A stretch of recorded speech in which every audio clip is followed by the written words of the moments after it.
Hello, and welcome to And the Runner-Up Is. This week on the show, we'll travel back in time to just a few months ago, the 93rd Academy Awards, which awarded the films of 2020 and 2021.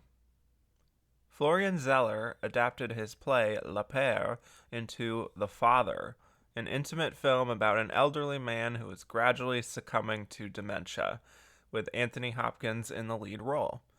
The film premiered at Sundance to stellar reviews from critics who not only praised Hopkins' performance, but the filmmaking by Zeller. The film went on to earn Best Picture nominations at the Golden Globes, the BAFTAs, and eventually the Oscars, where it collected 6 nominations in total. Anthony Hopkins won Best Actor, and Zeller and Christopher Hampton won Best Adapted Screenplay. But it was ultimately the juggernaut of the season, Nomadland, that won Best Picture in the end. So how did The Father come up short? We'll explore all this and more as we discuss how the Oscar almost went to The Father.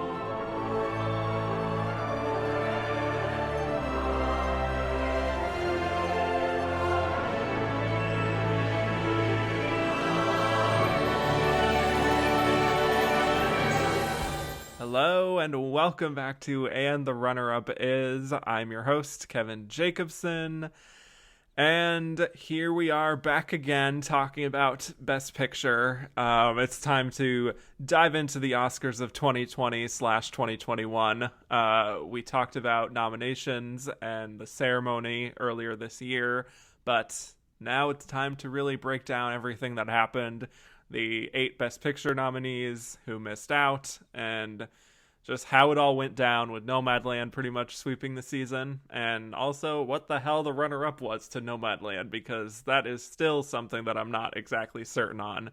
So I put a lot of thought into it and considered a lot of opinions of those who kind of know this stuff like I do, and as you can tell by the episode title, I ultimately landed on The Father, and I'll get into more of why I chose that in our Oscar discussion later on. But first, I have to introduce my wonderful guest. You first heard him on the Born on the 4th of July episode, talking 1989, the Defiant Ones, talking 1958, and multiple episodes of On Second Thought about Get Out, Life is Beautiful, Mississippi Burning, and Midnight Express. From Next Best Picture, Josh Parham, welcome back. Thank you so much for having me. I am very excited to finally, put this Oscar season to bed, although I feel like I've said that multiple times. Yes, I do appreciate you taking one for the team, because I know a lot of people just don't want anything to do with this year after April 25th happened. So thank you. Well, thank you. Before we dive in, for those of you who missed the announcement on social media, I did reveal what I'm doing next on the show as a series, now that I'm done with covering Best Picture after this episode at least. I just wanted to talk about it a little bit right here. Josh already knows, but by popular demand, I will be doing Best Actress as my next series, going through every year of the Oscars once again, but this time through the lens of Best Actress. So people seem like they're really into it. I'm really excited to jump back in. Josh, I don't remember if you were one of the dozens and dozens who were lobbying for Best Actress, but what do you think? Are you excited? Oh, I mean, I am a homosexual on film Twitter. Yes, I am very, very excited about it. Yes, and looking forward to whatever episode I have you on for that one. That should be a very interesting and different kind of discussion than the ones we've had before.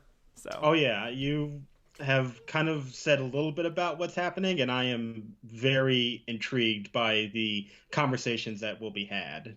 Yes, and I will reveal more about that next week on a special little bonus episode. So before we do any of that, of course, we do have to talk about Best Picture of 2020/2021, and specifically The Father. So let's get right to it. It is a drama based on the play of the same name by Florian Zeller, and it tells the story of an elderly man named Anthony who is experiencing the ravages of dementia, and his daughter Anne's attempts to take care of him, even as he's slipping further and further into confusion and memory loss. And we ultimately experience that sense of confusion through his perspective as an audience member. And Anthony is really just, mixing up faces and orders of events in a way that is very disorienting. So the film was directed by Florian Zeller, who co-wrote the screenplay with Christopher Hampton. It stars Anthony Hopkins as Anthony, Olivia Colman as Anne, Rufus Sewell, Imogen Poots, Olivia Williams, and Mark Gatiss. And as far as box office, doesn't really factor in too much with this particular year for obvious reasons, but The Father made a little over $2 million at the US box office, and it was nominated for 6 Academy Awards, winning 2, but not Best Picture.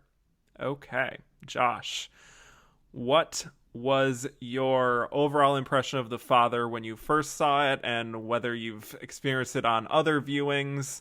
What's your relationship with The Father? Yeah, when I first saw this movie, I think it was during AFI when they were doing virtual screenings of the film, and I had heard a lot about it from Sundance. And to be honest with you, when I first sat down to watch it, I kind of had this expectation that I was going to like it, but I didn't know if I was going to fall in love with it. Just the nature of the project, I just sort of felt like I will probably respect this movie, but maybe not be so enthusiastic. And I have to be honest that I was very much proven wrong. I absolutely love this movie. I think it is absolutely one of the best films of 2020.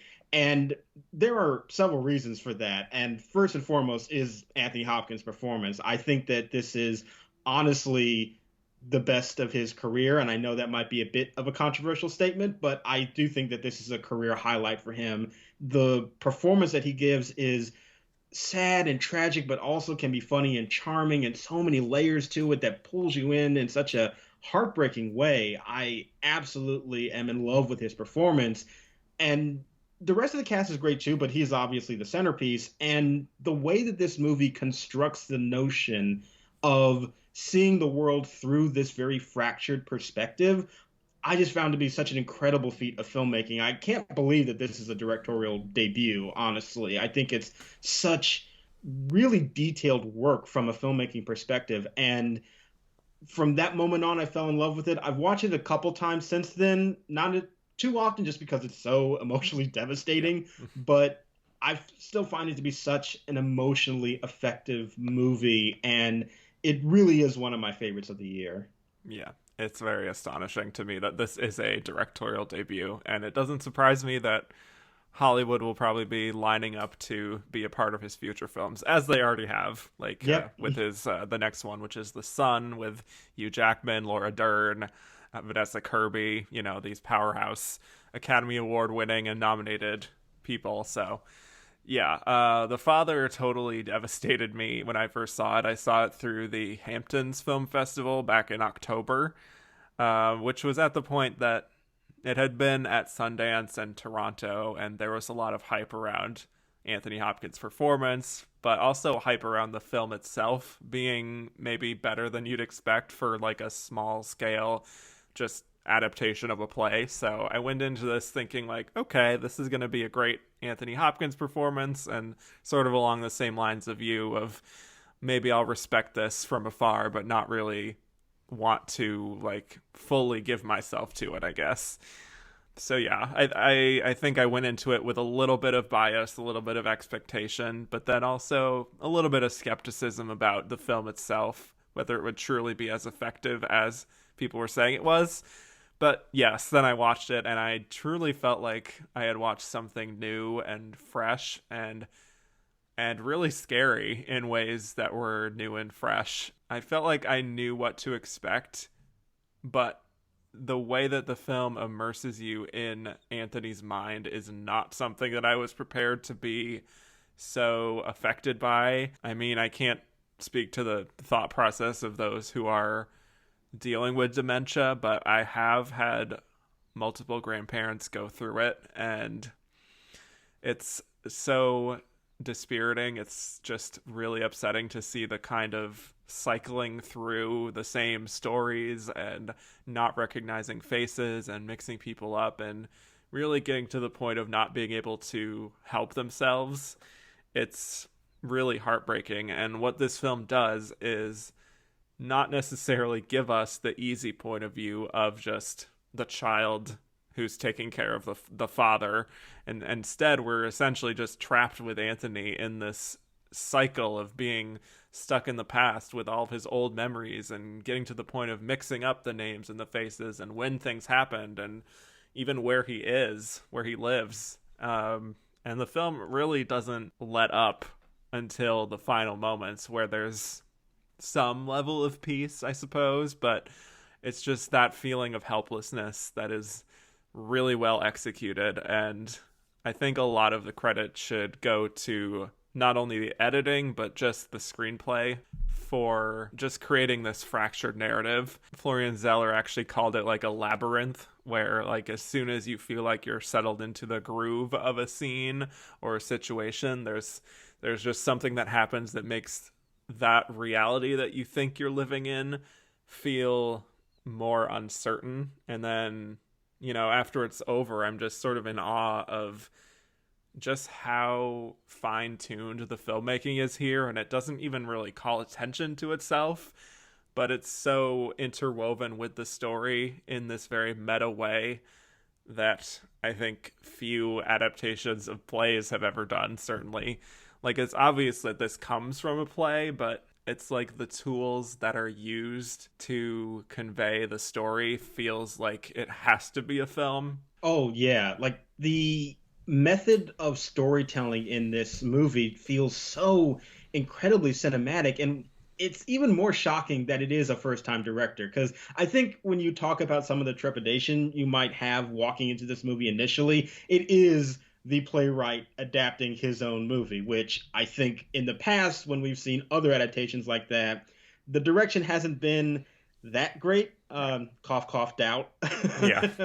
So I think that element also held me back a little bit going in, but watching it, you're right. There is such confidence in knowing how to use cinematic tools to convey this fractured mind and how time has to weave in and out. And you're disoriented, but not really that confused about what the intentions of all these choices are. And it's just so breathtaking to be in a moment and understand that, yes, like the narrative is being split up and you're going in all these different directions, but you're oddly not losing your footing that much in terms of what you're supposed to be feeling in that moment. And it really is strong filmmaking that guides you through that. And I am just absolutely amazed at how Zeller was able to take this material and transform it into something that still, as you said, feels theatrical, but also incredibly cinematic at the same time. Right.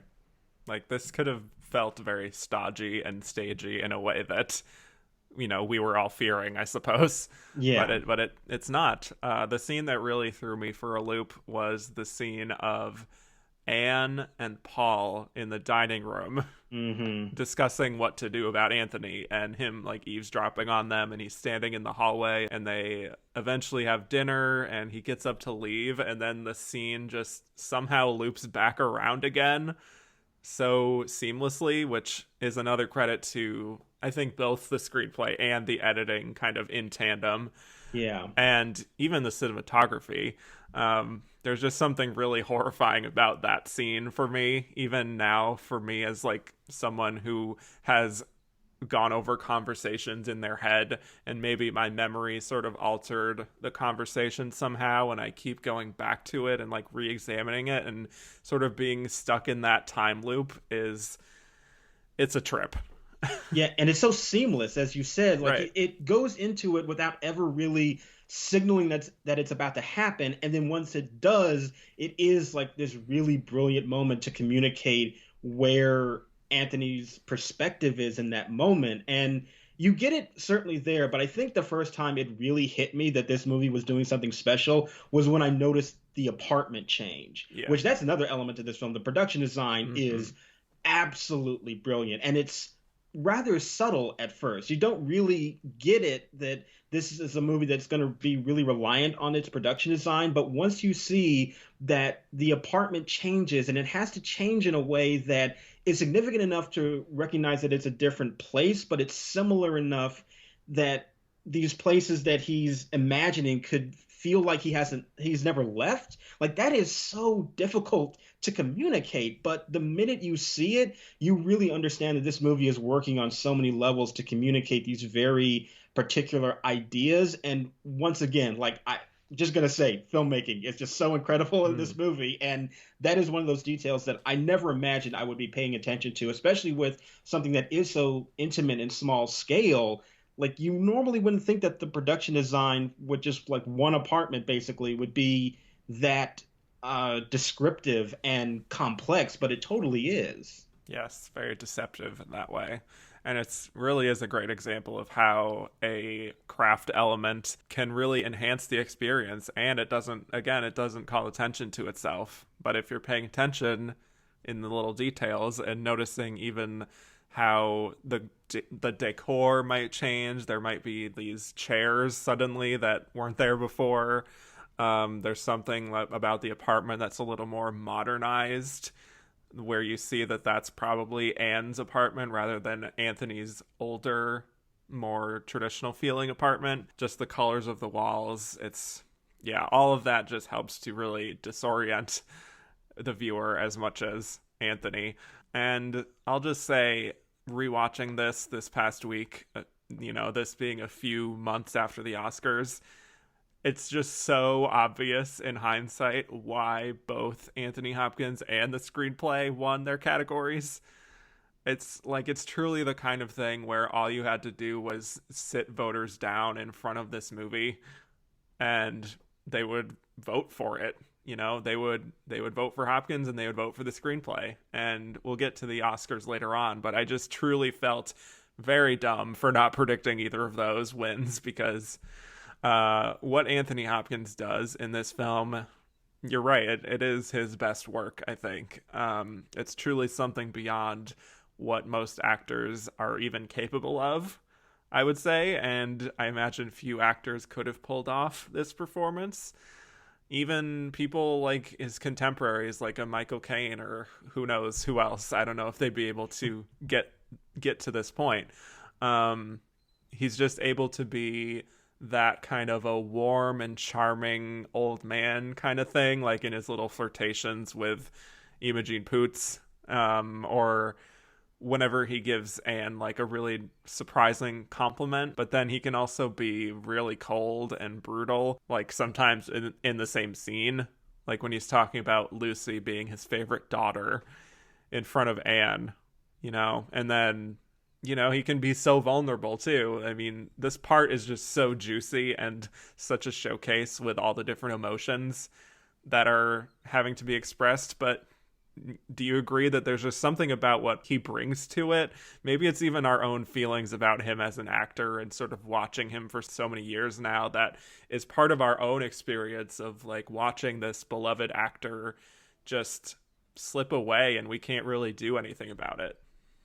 Yeah, I think that definitely plays into it. I mean, the fact that this character is named Anthony, that was Yeah. specifically changed to be named Anthony because Zeller wanted to cast him. The birthday that he lists in the movie is Anthony Hopkins' actual birthday. Like, so there are definitely like parallels that you're kind of imagining in your mind. And you're right, the notion of watching this actor that we have seen through decades and now he's in his older age, like, we know that he's still thriving and alive because we see his Twitter, Yeah. but we also understand that he's older, and we know that older people tend to go through this, and you can't help but have that connection in your mind. And I do think that a it's such a great example of his greatness as an actor that he's able to convey all of these emotions of charm and lightness, but also just being so, as you said, vulnerable and tragic. I mean, the final scene of this Mm. movie, I would dare anybody to watch that and not produce buckets of tears. Like,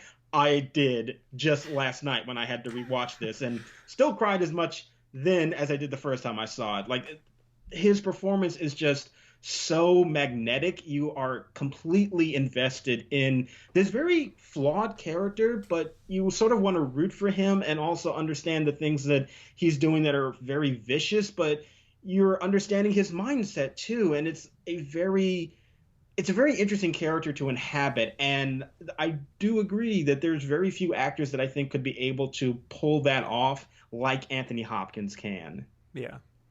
I feel kind of bad for throwing Michael Caine under the bus earlier, but I just feel like truly like there's no one else who could have played this, and it makes sense that, Florian Zeller actually like sought him out so much that to rename the character and everything. But regardless, I when I watch some of his scenes, it actually reminds me of things that happened with my own grandfather and how he experienced things and how he also behaved even when we all sort of knew that he was slipping into dementia, how he would still sort of try to play it off like he sort of knew what was going on and was sort of like, reminded like, oh yeah, of course that's who that is, even though like he doesn't really know that in a way. Like it's a really delicate balance, and there's something really tender to watching this man who is so like not necessarily gruff but just has a little bit of an edge to him sometimes also express all of that vulnerability in those moments that is so true to life, and just in my own experience that I really just connected with that. Yeah, there's that frustration that he has as somebody who's proud but Right. understands that he's losing his own faculties. And you know the notion of being connected to this material because of people that are close in our lives that have also suffered through dementia, it's something that is rather common. I also had a grandparent who went through that, and so that does give me another emotional connection to this material.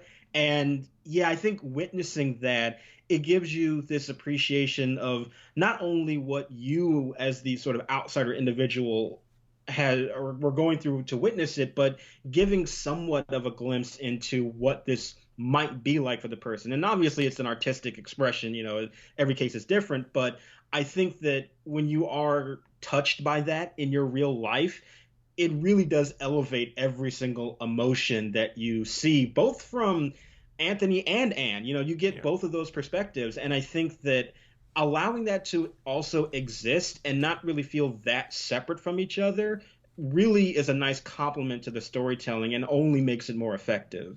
Yeah. I mean, yeah, I think if it was just totally in his perspective without her, I feel like that would just be truly like a suffocating experience. But I think Olivia Colman, I think, is just fantastic here. I think her best moments are when she's reacting and just sort of processing information. Like when Anthony says something sort of demeaning to her, or even when she is dealing with her husband, there's just this sense that this is a woman who is going through a really hard time, but she is just doing the best she can to take care of her father, even when he insults her and she doesn't particularly like him that much, because that's what you have to do. That's what needs to be done. And she is just this incredibly responsible person. And maybe she's not like the life of the party by any means, but she gets stuff done, and she's sort of bearing the brunt of just how, unresponsive and sometimes ungrateful her father can be. So eventually, when she makes the decision to put him in the nursing home, I feel like that she spent a lot of nights really agonizing over that decision, and it had to get to a really bad place in order for her to do that. And she just has this way of feeling like she's on the brink of tears through so many scenes in this film that is really, really heartbreaking, and sort of watching it from her perspective can really key you in as someone who is more of the outsider watching a relative go through this. And again, it's something that I've watched my mother and my aunts sort of have that sensibility to them, which is another thing that made this feel all too real for me. So, I absolutely the same. I've dealt with very similar situations, and in fact, I one of the times I watched this movie again was actually with my mom, and that was an emotional experience wow. as well. Whew, boy, Yeah. yeah, that was heavy. But very similar circumstances of, you have this character of Anne in the film who wants to be the good child, wants to be the one, or and in this case has to be the one, the only Right. one that was there to take care of this ailing person in their life, but has their own life to lead and is dealing with the challenges of taking care of that person. And it's very, very difficult. And yeah, when you do eventually get to the decision that she has to make to put him in the home, it's so heartbreaking because she doesn't want to do that. She doesn't want it to get to the point where she has to make that decision, but there's sort of like no other option left. And all that you're left with is this moment where this connection that you've tried to still maintain is sort of being severed at that point. And it's so incredibly heartbreaking and it's so sad, but her performance just really emphasizes all of those emotions. And I mean, like, look, Olivia Colman, great. I mean, breaking news. Hot She's take. a great actress. We all know this. Yes. But it's always nice to have more opportunities to just see how brilliant of a performer she really is. And as the most, like, kind of audience surrogate, quote unquote, in this film, I think that she does a great job of inhabiting that role of being someone who's so relatable, but doesn't really take that much focus away from the perspective of its main character. And that can be difficult to do, but like everything with Olivia Colman, she can do anything. She's great at it, and it's a miraculous performance. Mm-hmm. I think people who have just sort of recently glommed onto Olivia Colman as an actress might think of her as just like being able to do one or two things, like playing these queen roles. She's played multiple queens. She's done the Yorgos Lanthimos thing, a little more offbeat. But here it's just she's playing this incredibly grounded woman and really just, again, feeling so relatable to me that, yeah, she can sort of do anything. Yeah. Even more impressive if you take into account like her early career where she was doing like flat out slapstick comedy. Right. Like, the woman can really do anything. Yeah. And we're probably not really going to talk about this later on as much, but I will say if she hadn't won for the favorite, I think she would have been very competitive for this. Oh, absolutely. 100%. Yeah. Just saying. Would have been nice. But I'm not taking that away from Ye Jung-yoon by any means. We'll get to it. So by the end, there is, I guess you could say, twist. I don't know. It feels sort of cheap saying that in the context of this film for whatever reason. But by the end of the film, it's revealed that Anthony is in a nursing home. And some of the faces that he saw earlier in the film, like for Paul and for one of the nurses, were actually people who worked at the nursing home, which basically suggests that a lot of the film up to that point was not really the present so much as Anthony's recollections of the events leading up to him being put in the nursing home, and his mind is mixing up all the faces and the names and when things happened. I didn't necessarily see that coming on my first watch, even if it all kind of clicks into place once that ending hits. But I'm curious from your perspective, do you think that everything we see leading up to that point is just Anthony's memories, or do you think those memories are also mixed in with some reality? Because the thing that throws me off is that we do see some scenes earlier on from Anne's perspective, like the entire opening sequence, and there are the scenes where she's just like in the kitchen or just, on her own figuring out what's best to do with her father, and he's not really present in the scene. And we even like follow her out to the car after she's visiting him at the nursing home.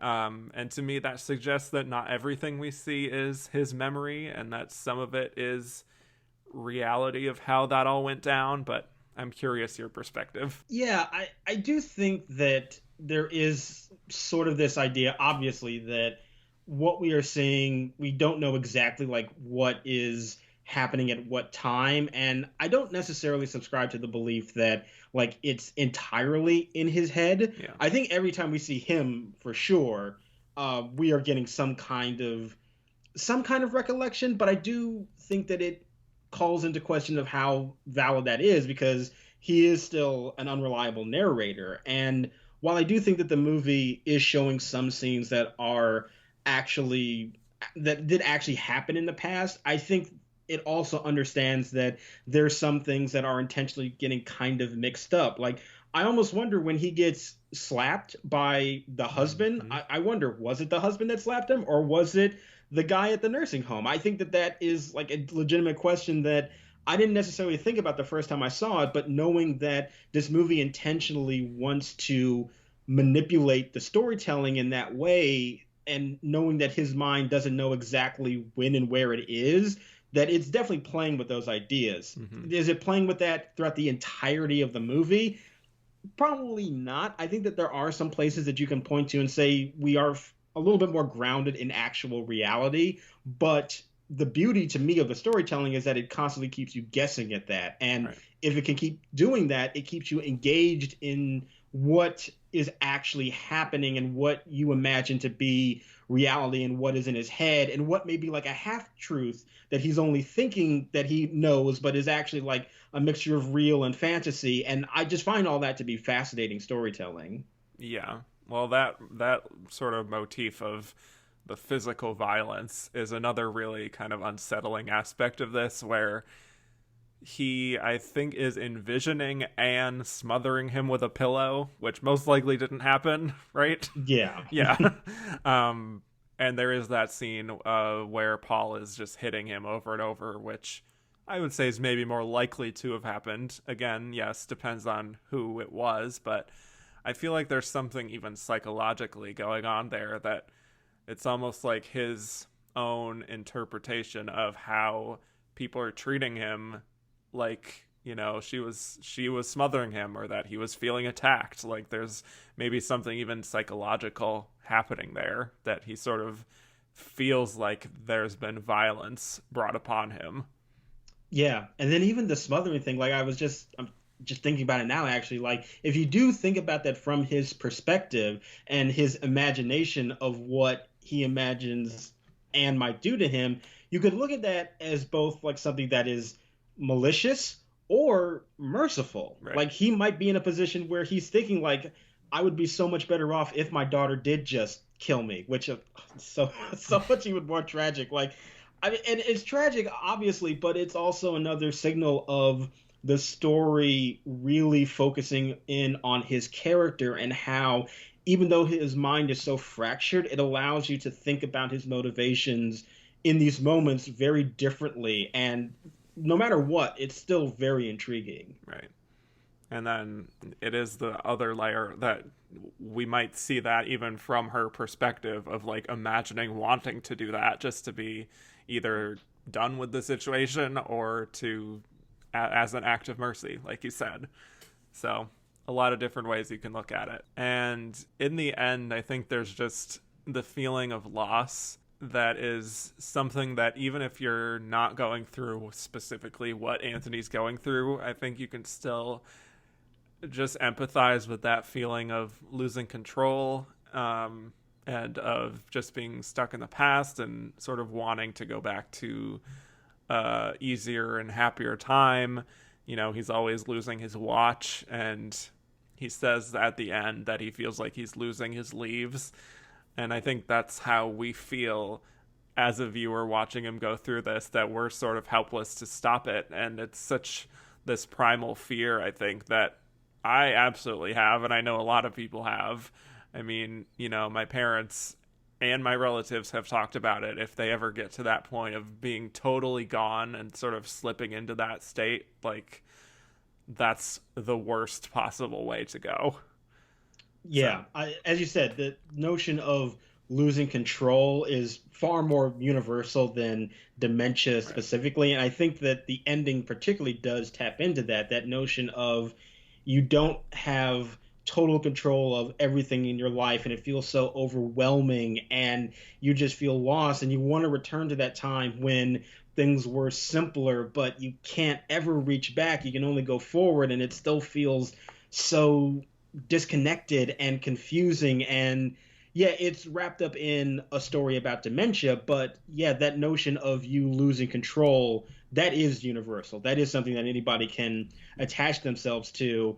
And I think it is because of Hopkins' performance, especially in that moment, which really is the culmination of like all of the emotions he's been feeling up until that point, that just comes exploding out. You can't help but feel so connected to that emotion that he is showcasing at that time. And like I get emotional even just thinking about it, honestly, because it's just so well done. Yeah.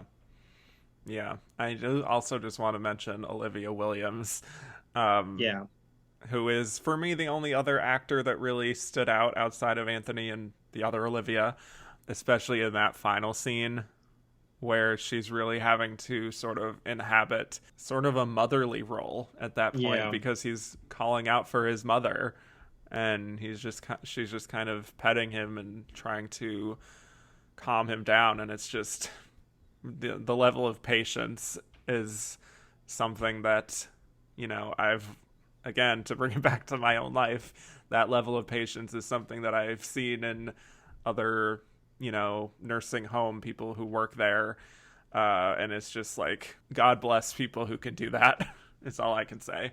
Oh yeah. I mean, she is definitely great throughout the entire movie. I mean, Yeah. it's another performance of hers that, like, I don't think it's necessarily like as quote unquote showy as what Olivia Colman is doing, but it's still really effective in those scenes. And especially at the end, what I actually really appreciated is that she does not actually like break down and cry with him. And I actually think that makes the scene even more impactful because it really then communicates that she is somebody who has probably seen these kinds of breakdowns over and over again, Mm-hmm. and she knows how to comfort them without being totally without like totally succumbing to the emotion herself. And that to me just sells the kind of intention in that scene even more, that this is so kind of commonplace, which is something else that, as you said, if you have dealt with people who have been through this, is that individuals who go through this type of thing can be very emotional in 1 minute, and then 5 minutes later they've completely forgotten that they broke down. And Mm-hmm. that she attacks that scene with that much control, yet still being very warm and comforting it with him in her arms. It's again, it's just so good. Yeah. Like I sometimes I'm just at a loss for words because Mm-hmm. I'm so wrapped up in how deeply felt everything this movie is doing in terms of those relationships and those emotions. Yeah. And I will just add on that I sort of just love the casting of it to have her in the same film as Olivia Colman, Yeah. both Olivias, and earlier on certainly has the appearance of almost looking like Olivia Colman, to the point that, like, if you're not someone who knows what Olivia Colman looks like, or you just haven't been paying attention or something, you could almost be like, oh, that's the daughter, right? But no, it's Yeah, just definitely like with not. some makeup on her. Right. Yeah, so love that. Any other details you want to discuss about the father before we move on to the Oscars? Um, well, I know that as we said, there's not too many other like noticeable performances in this movie, Hmm. but I am just a fan of Mark Gatiss in general. Yes. So he doesn't have like a big role in here, but I think that he makes the most with very little screen time. So I do think that he's a really good member of the ensemble. The same thing with Imogen Poots. I think that she's another one where I think of all the characters, she was the one that I think felt a little underdeveloped to me, just a tad. But again, she makes the most with what she's given. And those scenes where Anthony has to be like very cruel at times, Hmm. you still feel such a connection with what she's doing. And I think that this is a movie that, even though it really has a focus on one or two performances, the ones that are surrounding them are still like they still fill out the world very nicely, and it makes you feel like this is a real environment that these other characters are inhabiting. And I think that that is still down to really good casting. Yeah. And just while we're at it, I'll throw in Rufus Sewell as just truly the guy who you divorce, Yeah. basically. Like, That is that's a his role. perfect description. Yeah. Like, he's so perfect at that specific kind of an asshole that is like, you sort of understand just selfishly from his perspective where he's coming from, that he just doesn't want to deal with this shit. Like, he just doesn't even like this guy anyway. He doesn't understand why they haven't put him in a nursing home already. But yeah, he's just the worst. But he is very good at playing the worst, so Yes, I guess you can make a career out of that. Yeah, The Father is a tough watch, especially if you have gone through this yourself, as many people have, but is absolutely worth the watch, not only to watch this incredible career-defining performance, really, at this point, from Anthony Hopkins, but just to watch all of the cinematic tricks that were able to be used for this very small-scale, small-budget film. It shows sort of that that doesn't need to be a limitation. All right. Well, when we come back, we will be discussing The Father and its placement in the Oscar race of this past year. That will surely be an interesting discussion. Date of birth? Friday, 31st of December, 1937. You're living with your daughter at the moment? Yes, until she goes to live in Paris. No, Dad, why do you keep going on about Paris? You told me. No, I didn't. I'm sorry, Anne, you told me the other day. Have you forgotten? She's forgotten. Paris. They don't even speak English there. Dad, I'd like you to meet Laura. How do you do, sir? I say, you're gorgeous. Thank you. I must say he's charming. Yeah, not always. Laura has come round to help you. I don't need her or anyone else. I can manage very well on my own. Everything all right? Who are you? Actually, it's me, Paul. Who? I live here. What is this nonsense? Anne? It's me. Ah, there she is. Your father seemed a bit confused. Something wrong? Where's Anne? Sorry? Anne, where is she? I'm here. What's the matter, Dad? Strange things going on around us. Don't worry. Everything will sort itself out. Saw it in his eyes, didn't know who I was. It was like I was a stranger to him. Just did something to me. I don't know what she's cooking up against me, but she's cooking something up. What are you talking about, Dad? I'm not leaving my flat! I am not leaving my flat! This really is my flat. Isn't it? You see, the situation is very simple. My daughter is of the opinion that I cannot manage on my own. I'm so sorry about this. Why? She understands perfectly. It's important. I explained it all to you. Why do you keep looking as if there's something wrong? Everything is fine. I think she tries to do the best she can for you, Anthony. Everything will be all right. I promise you. There's something funny going on.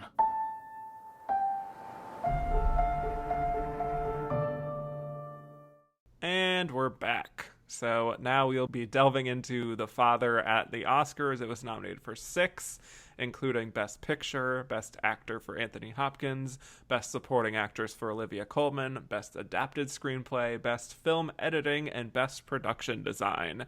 And it won Best Actor for Anthony Hopkins and Best Adapted Screenplay, 2 very big above-the-line wins for The Father. And before the Oscars, The Father didn't win major Best Picture awards necessarily, because very few films had the opportunity to because of Nomadland, but it did win at the BAFTAs for Best Actor and Adapted Screenplay, which ended up being a bellwether for the Oscars. And meanwhile, we had Nomadland winning just about everything it could win before the Oscars, including the Golden Globe, of all things, the PGA, the DGA, BAFTA, Critics' Choice, National Society of Film Critics, and a whole bunch of regional critics awards. So I would say, just to launch into this, that this is not our race, really, that we're talking about. It basically, for me, I know some people felt like once Nomadland won the PGA that this was over, which I agree. For me, it ended when it won a Golden Globe for Best Picture over The Trial of Chicago 7, for example, which was very much in their wheelhouse, and Nomadland is not. So that's kind of where I'm coming from with this race, and the question is just, what was second? What was a distant second?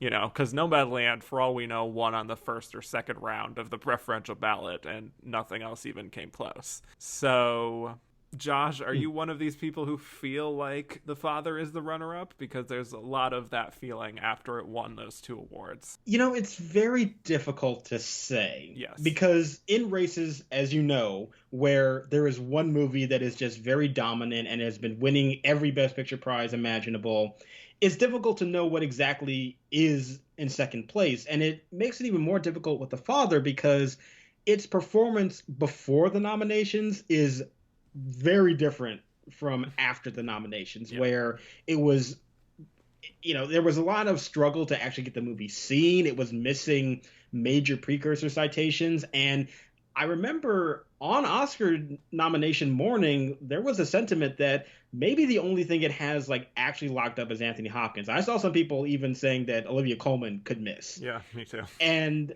I think that after it did get nominated, that was a showing that this movie really did have a lot of passion. And it managed to get into this Best Picture lineup over some other movies that were widely expected to get in. And I think that this was really a case where the passion was there and people just had to see it. And at the time, we were kind of dragging Sony Pictures Classics a little bit for them supposedly not getting this movie out there and being seen. And I think all credit goes to them for knowing that they were showing the movie. They were just showing it to the right people, to the people that actually needed to see it. And it's a difficult question as to whether or not this actually is the runner-up. But I honestly think that the reason why I'm having difficulty with that is just because of the pre-nomination round that it went through. And if you look at how much it overperformed with its nominations, really only missing Zeller and director. It's really the only nomination that didn't get that it was going for. And seeing what it did win, I have to imagine that the passion for that movie really started to come through. And in a field that seemed so defaulted to one winner, you kind of have to look for anything to give you evidence to the contrary of what might have been a runner-up.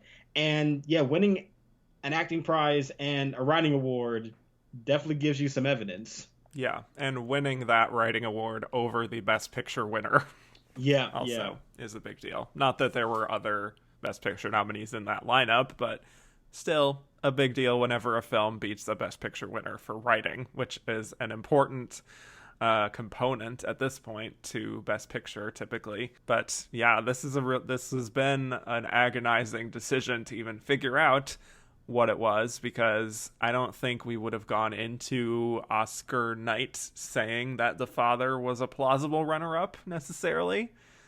But I do think that it was peaking at the exact right time for it to be as embraced as a possible runner-up, if that makes sense. You know, I think we in the awards pundit and critics field can sometimes get wrapped up in narratives and pitting certain films against each other and thinking that that is what the race is because everyone is talking about it like that. Just saying. And sometimes that is not the actual reality of what's happening with Oscar voters. And you just have to talk about it because it's impossible to ignore it. This was a very different kind of season in general. True. You know, this was very prolonged. This was 14 months of eligibility going all the way up to the end of February. And that is when The Father was released, right at the very end. And I think the combination of those things, the fact that it was probably the last film, the last major film that voters watched, did greatly benefit it, I would say. Yeah.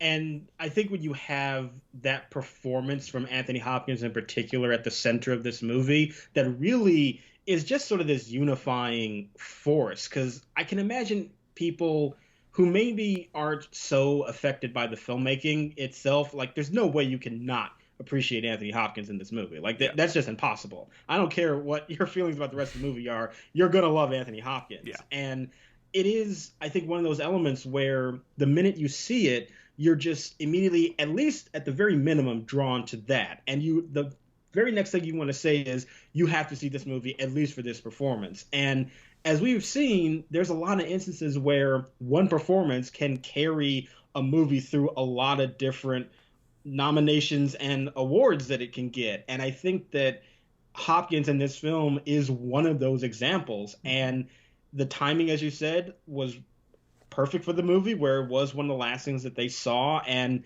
that passion just really exploded at the correct opportunity for that movie to do really well. I still think that Nomadland was so far out in front that it wasn't ever going to really challenge that movie. No. But given how much passion there was, as soon as people saw The Father, I think that there is a good likelihood that it was maybe the distant second place. Mm-hmm. And here's the thing. I can also see people saying, like, well, The Father doesn't really feel like a Best Picture winner. It's very small and insular feeling and incredibly sad. And it's not like this big ensemble, and it's not necessarily about a grand social theme. I guess you could say it is in terms of dimension, sort of elders and everything. But, you know, Nomadland is reaching for something a little more grander than that. So The Father does feel a little bit smaller. But I would also say that even if The Father wasn't even getting number one votes, I do think it was getting a lot of 2s and 3s, which might have added up to it doing very well in the overall ranking of the films. Like when you compare it to the other films in the lineup, and even looking at, you know, comments from voters, from the dumb little articles from brutally honest voters, you could see people saying that, like, Mank was, you know, boring, and Trial of Chicago 7 wasn't accurate, and Promising Young Woman, there's certainly a lot of detractors. And I don't really think you saw a lot of that negative feeling with The Father. And that's why I think it was in that upper echelon overall, with specifically the preferential ballot. I don't think that would have necessarily even been the case if it was just you pick your winner like you did in, you know, pre-2009. Yeah, I do think that the preferential ballot did probably help this movie to get into kind of a runner-up position. And I think you could have seen that even when the nominations happened. Like I already mentioned that the movie very much overperformed, but I think it's also fascinating that that movie did get a Best Picture nomination in a field of 8, which I always find to be rather significant, because that really means that there was a high concentration of passion amongst a slightly narrower group of movies. You know, in the sliding scale, it was nearly impossible to get to 10. So if you hit 9, you basically just maxed out. You know, there was all the movies that were listed, and the nomination field basically just hit the ceiling. When it was 8, in the few years that we got that, I always felt like that was a symbol of this is really where the passion for the movies were. And yeah, we were not really expecting The Father to get into that field, and the fact that it did it over some other movies that for the entire season seemed like absolute givens. I think that is already a clue that there was so much love for this movie that even at this last minute, right before the nominations came out, that there were enough to get it into all of these categories, including Best Picture, where it didn't even go to 9 movies. That really shows you that there was love for this film. Yeah, exactly. And I also do want to factor in that the Academy is growing its membership internationally, especially in the European field, which I think really latched onto The Father compared to most of the other films in the lineup, I would say. So I think that may have played a factor that maybe tipped the scales for Anthony Hopkins in that presumably very close Best Actor race, and probably even adapted screenplay. So I would agree with that. Yeah. Well, before we get to a few questions we got from Twitter, I did want to touch down on our thoughts on Nomadland, our big juggernaut somehow. The fact that a Chloe Zhao movie after The Rider became like an undeniable Oscar force is kind of astonishing to me in a great way, I would say. Oh, But yeah. I believe you love Nomadland. I believe it's your favorite of the year, which you've said a few times, right? Yeah, it is my favorite movie Yeah. of the year. Yeah.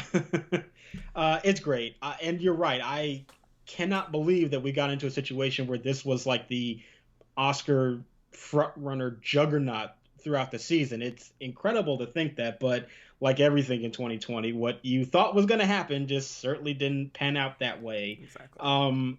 But at the same time, you could sort of understand it because while it is a very quiet movie, it is something that I think artistically has so much merit to it. And she was already building on the success of something like The Rider, which people really loved too. It's another movie that I also really liked.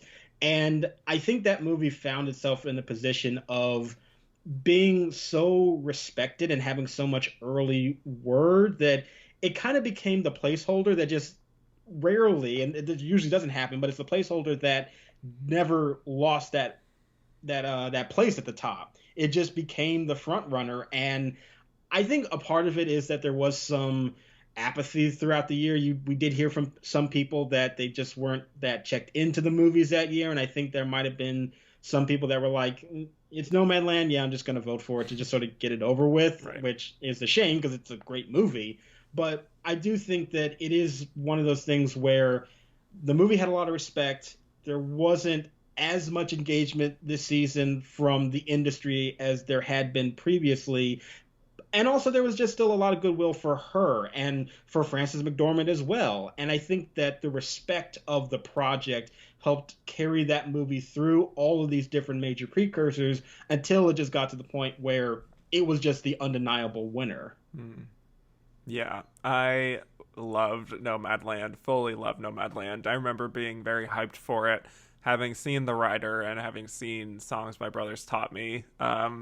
Chloe Zhao just had such a delicate, sort of hands-off approach to directing that feels so personal and just really empathetic. So I was very curious to see how she would also integrate this two-time Oscar-winning actress into that style, and safe to say it paid off.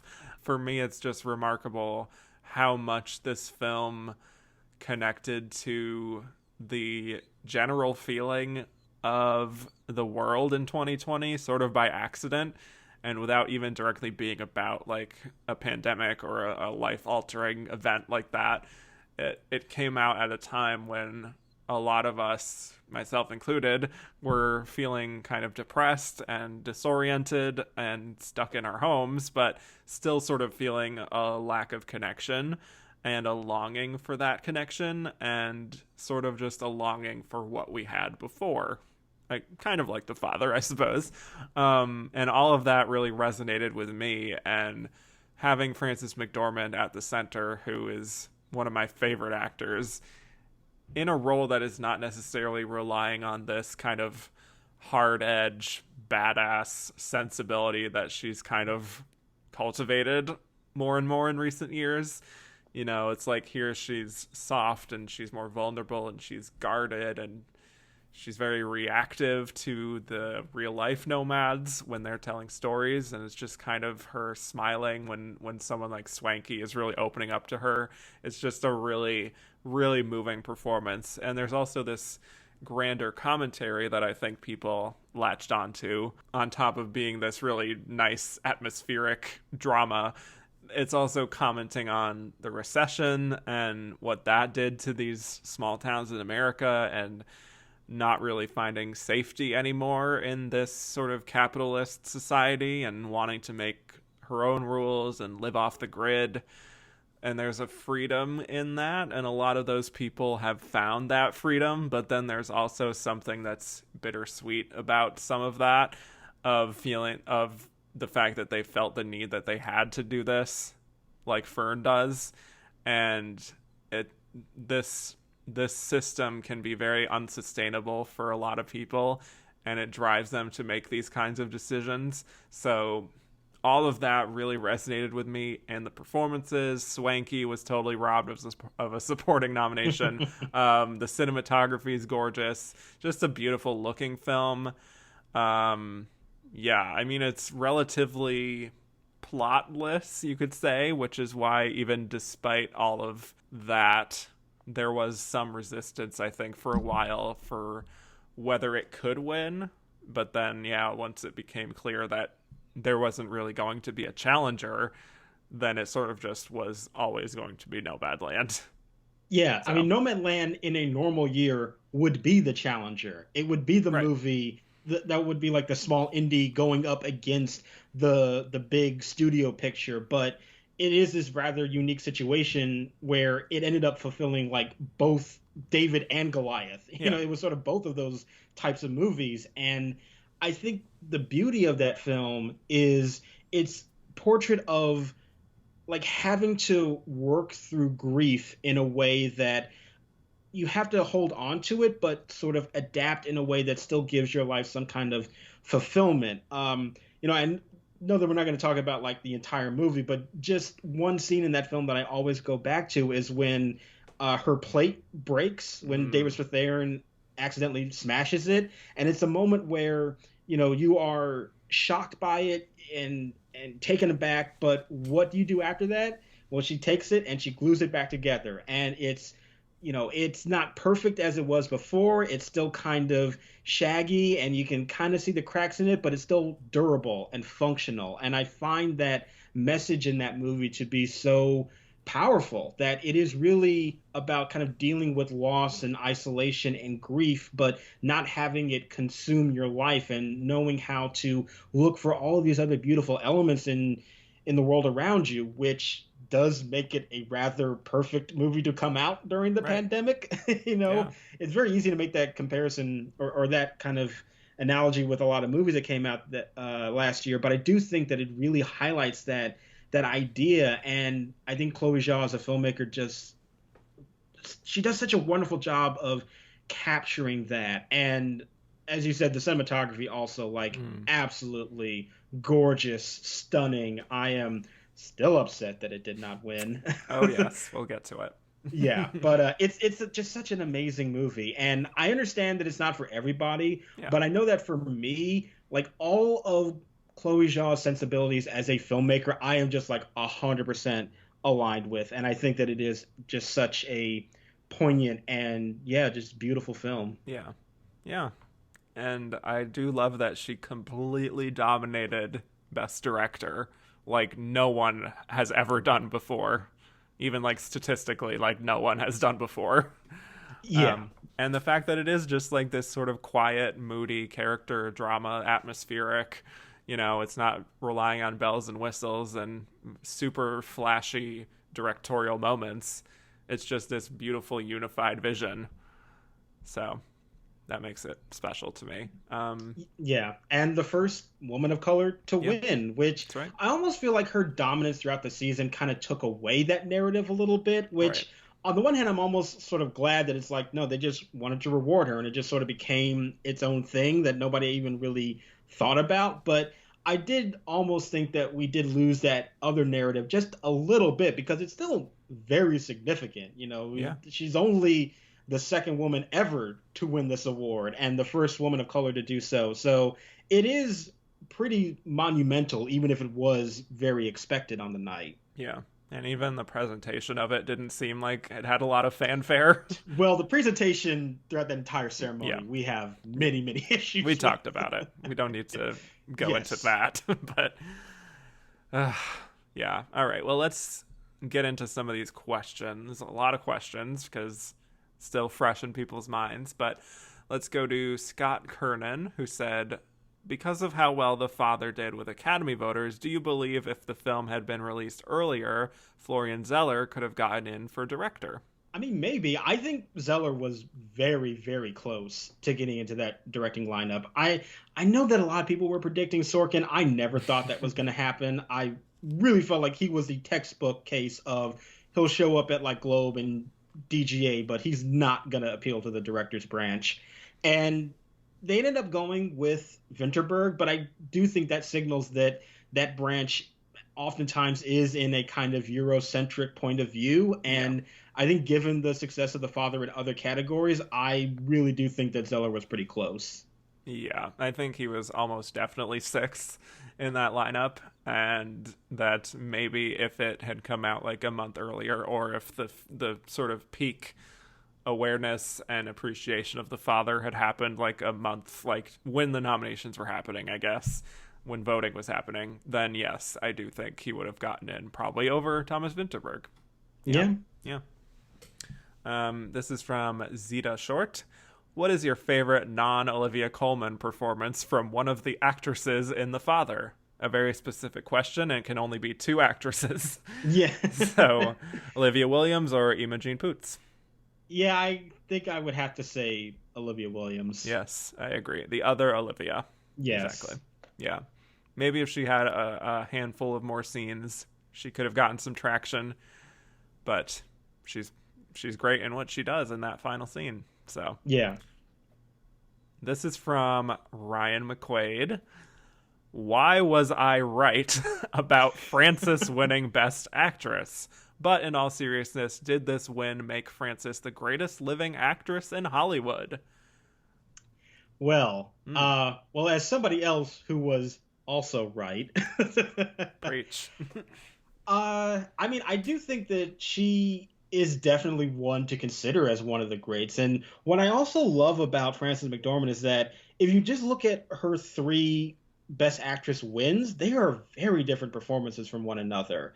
And I think that there is definitely so much respect for her as an actor to inhabit these roles that feel so unique to the project that she's working on and can feel very different from what she's done before. And I mean, I've said this on record that I absolutely think that she is on track to win another at some point. I think she is going to tie Katharine Hepburn's record for Best Actress wins. And I think that she is definitely sort of approaching that echelon of, greatest living performers if she's not there already.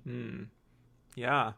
I don't know if I would say greatest, with a period, but absolutely top 10. I mean, I am a very noted Glenn Close stan, but if I was not always advocating for her as my brand, I would probably absolutely be talking so much more about Frances McDormand, because she is right up there with me in what she can do in such a non-showy way of really truly inhabiting a character that very few actresses of her generation can say that they can do. So, or of any generation, I guess.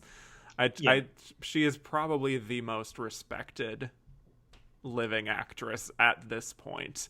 I mean, you could say Meryl Streep obviously has a firm legacy that has been cemented, but you look at some of her most recent roles, and I think there's sort of a feeling that maybe she's doing a little bit of coasting compared to what she's done before. Not to besmirch Meryl Streep, and she does have some great recent performances like The Post and even Let Them All Talk. I thought she was very good in, but I just think in terms of consistency and respect and her sort of I don't give a F attitude, I think a lot of people really respect that aspect of her. So and the fact that Frances McDormand doesn't make a ton of movies these days. She's very particular, and I think it leads one to kind of believe that if she's going to be in something, it means that she wanted to do it, and she's really going to put in the effort. And what you're going to see from her is not just some paycheck to be on a cruise ship for a little bit. That was mean. I didn't mean that. I just use it as an example, just to be like, wow, she's not going to do something just for, necessarily the paycheck for it. There is some kind of artistic integrity that you really feel with Frances McDormand and the roles that she plays. And I think that's what makes her an incredibly exciting actor to watch, and why we are so fascinated by her and everything that she does. Especially recently, it just feels like it is kind of an event because she's very particular in her choices. Does that also extend to her performance in Transformers: Dark of the Moon? Well, I did think about that as I was saying it, but you get one. I do know that there's a reason she wanted to do that. It's because she wanted to meet Buzz Aldrin. Yeah. True story. Yeah. I get it. But just to briefly touch on Best Actress, because eventually we'll be delving way more into that on an actual Best Actress episode. I do think basically what we were just talking about is a huge reason why she won, and the fact that, she was in the Best Picture winner. And I think it probably was not by any means a runaway win for Frances in Best Actress. As we saw from the precursors, support was very much divided.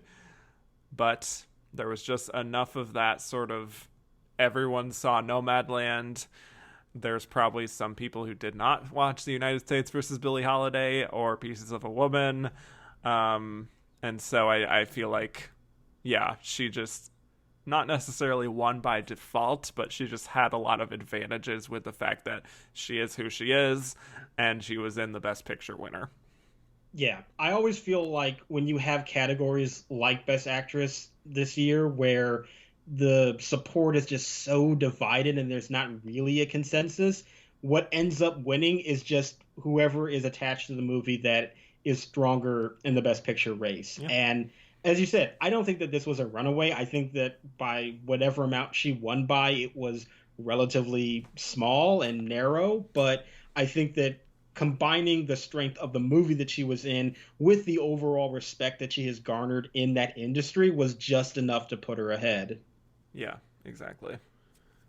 All right, well, we have a lot to get to, so I'll just move on to Daniel B., who said, "Is this by far the hardest runner-up choice you've ever had to make? I could argue for 3 of these, and they all have their flaws and pluses."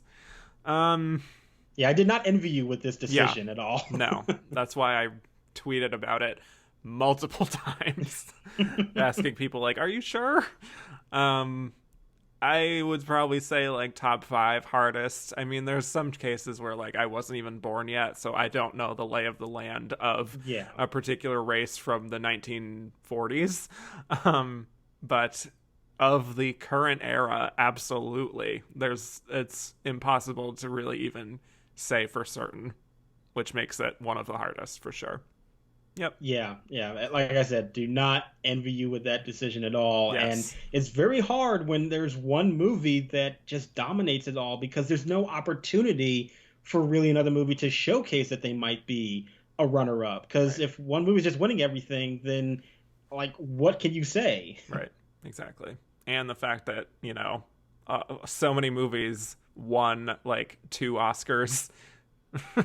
It's not like there was like a dominant runner-up, like a Gravity situation. So yeah, and then the movie that I think a lot of people would think is the runner-up didn't win anything. Is the only movie that didn't win anything. Yeah.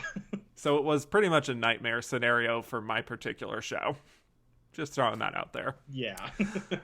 All right. Well, let's touch on the other 6 Best Picture nominees. We have a lot to get to. I want to just start by going through the films that also got in for Best Director first. Let's start with the big one, Mank. So, I'm finding that especially in the last decade, there's always a film that's either like a big starry cast or a big ambitious historical drama or like an auteur with their latest project. Sometimes it's a combination of all 3, and that becomes what we who follow awards from day to day make into the default Oscar frontrunner. And that was Mank this year. Yeah, it was the one that was like on paper was looked at as like, this is definitely going to win. I remember I was one of the people, not necessarily saying that this was going to win, but I thought David Fincher had director in the bag. Mm-hmm. I'll totally be honest with that when I first saw it.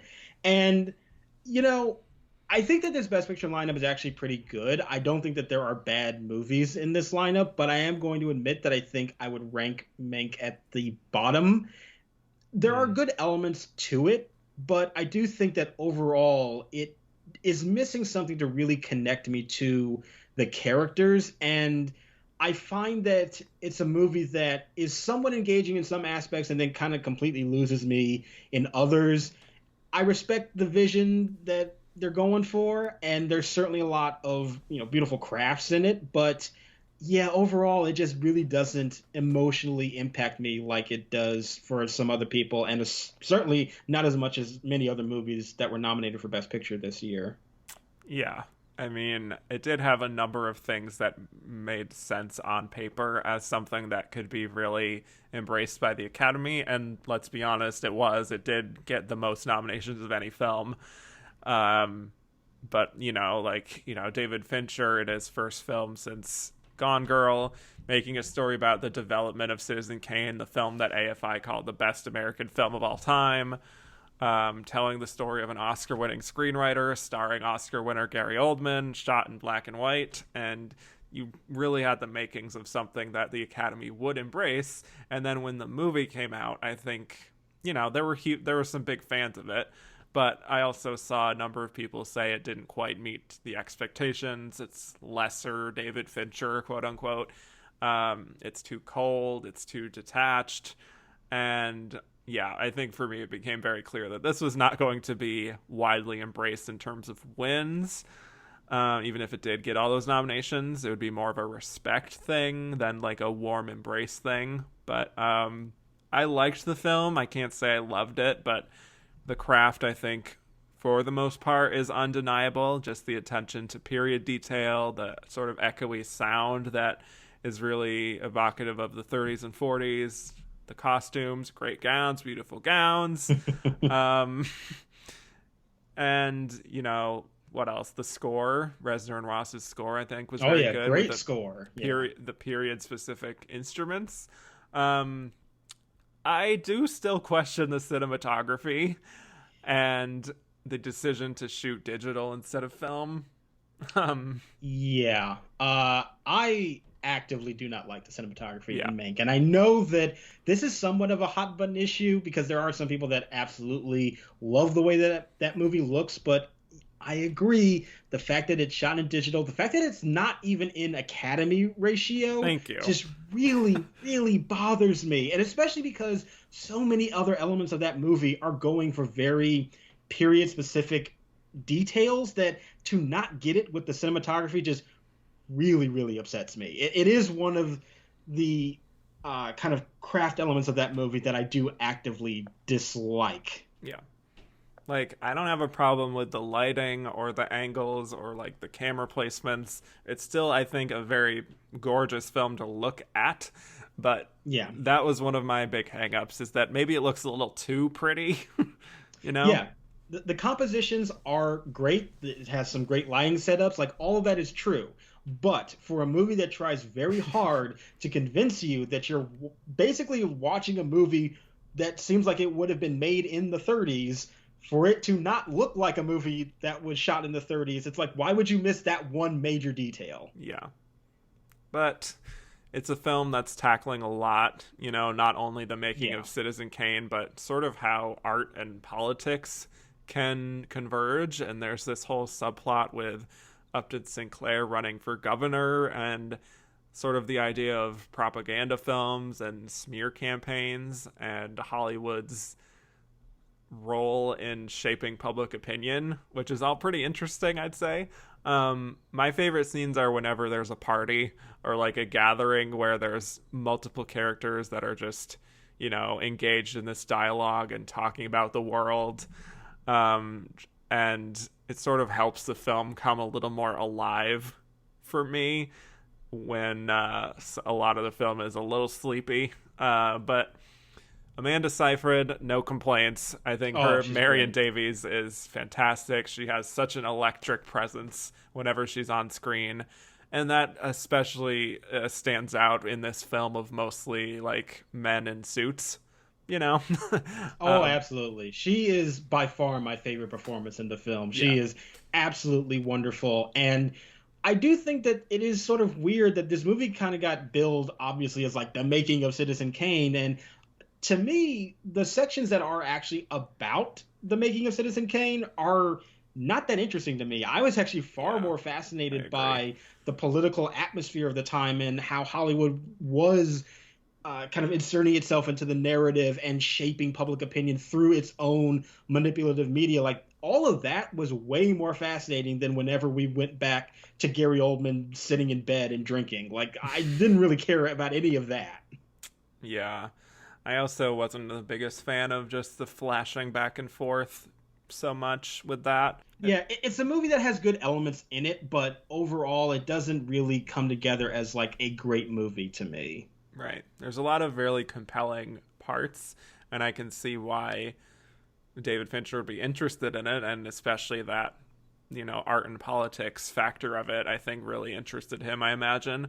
But I do sort of agree that the Citizen Kane aspect of it sort of just feels like almost obligatory of this is what his father wanted the film to sort of be about in the screenplay. And it didn't really factor in as much as it. I just don't feel like that's the part that really interested him at all.